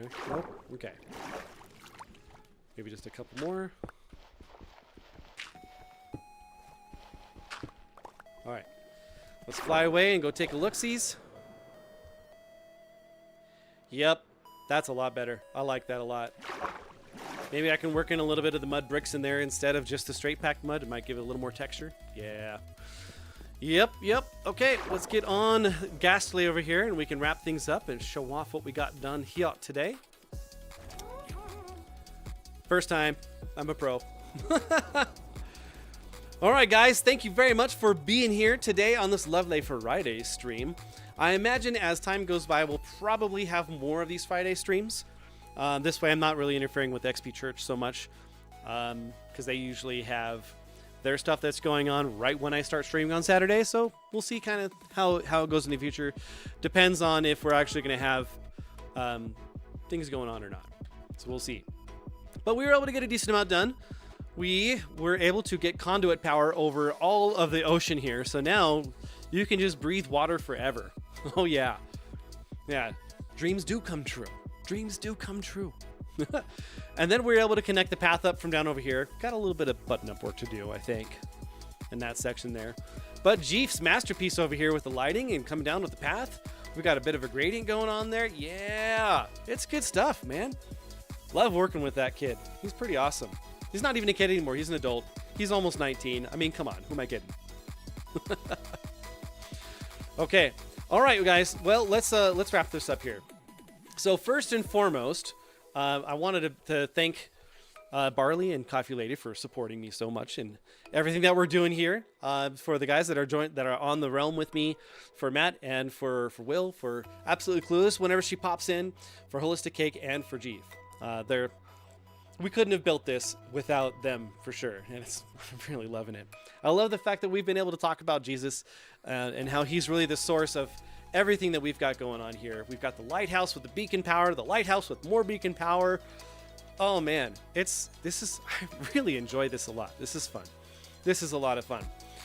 All right, guys, so we're gonna end this off the way we always do. We say, be the beacon. Be the beacon. It's not just a thing that we say, it's who we are, it's what we do. Remember, when you choose Christ, he lives through you, and he can't help but shine through you. He changes you from the inside out, so you get to be a little mini Christ, a Christian. That's where the word comes from, right? So the wonderful thing about him is that it doesn't matter what you've done. It doesn't matter what you've done. There's no sin too great, there's no thing too big, there's no number of where it becomes too much, where he won't forgive you once you turn from it and turn to him and understand that he is your true source of goodness. Once you do that, he changes you from the inside, and just like how this tower glows from the inside out and provides that strength to everything around it, literally, like seriously, we have strength. We got strength, we got jump power, we got all the things from this, and that's what Christ does to us spiritually and sometimes physically. So make sure you guys like the video, like the stream. Make sure you comment down below. Talk to me about what you think about what God's been showing you in the Bible. What you think about why it is that God allows evil in the world. You know, we talked about that at the halfway point. At Whole Foods Market. We talked about that today at the halfway point during Mikey time a little bit. We had, I think, a really good, robust conversation. It's good. I'd like to hear your guys' thoughts. You know, I read every comment that goes down there. And I'd love to hear what you guys have to think. So, yeah. Next week, I imagine we're going to do probably something pretty darn similar where we need to really finish off that path. Maybe we can work on the kelp farm. I'm not sure. We'll see. I was talking with Matt. He was really wanting to do a ghast farm as well. So if he ends up being able to line out his schedule where we can work together, maybe we'll do something along those lines then. Pray for me that my concert goes well on Tuesday. I've only had one day to rehearse, and I've had a couple practice sessions. Pretty good at practicing, but still, you know, the nerves, they strike when you're not really quite prepared. So I would appreciate that. And then as well, that you guys would continue to pray for me. And when it comes to starting up this new server with XP Church, that God blesses it with what he wants. Wisdom, success, visibility, people coming to Christ, the community part, like all the things. It seems like it's just a natural extension of what we got going on here. Absolutely. All right, guys. So then after you like, comment, you subscribe, join the Army of Light, and then ding the bell so you get all the notifications so that you can see whenever my wife posts an awesome short of a little clip of what we got going on here. Or I'm going to be going live, or I make a post talking about things that are coming up, or if there's going to be a change in the schedule. So again, thank you all for being here. Love you all. Remember that God was good to you first. So be good to others. And as always, be the beacon. We'll see you next time, guys.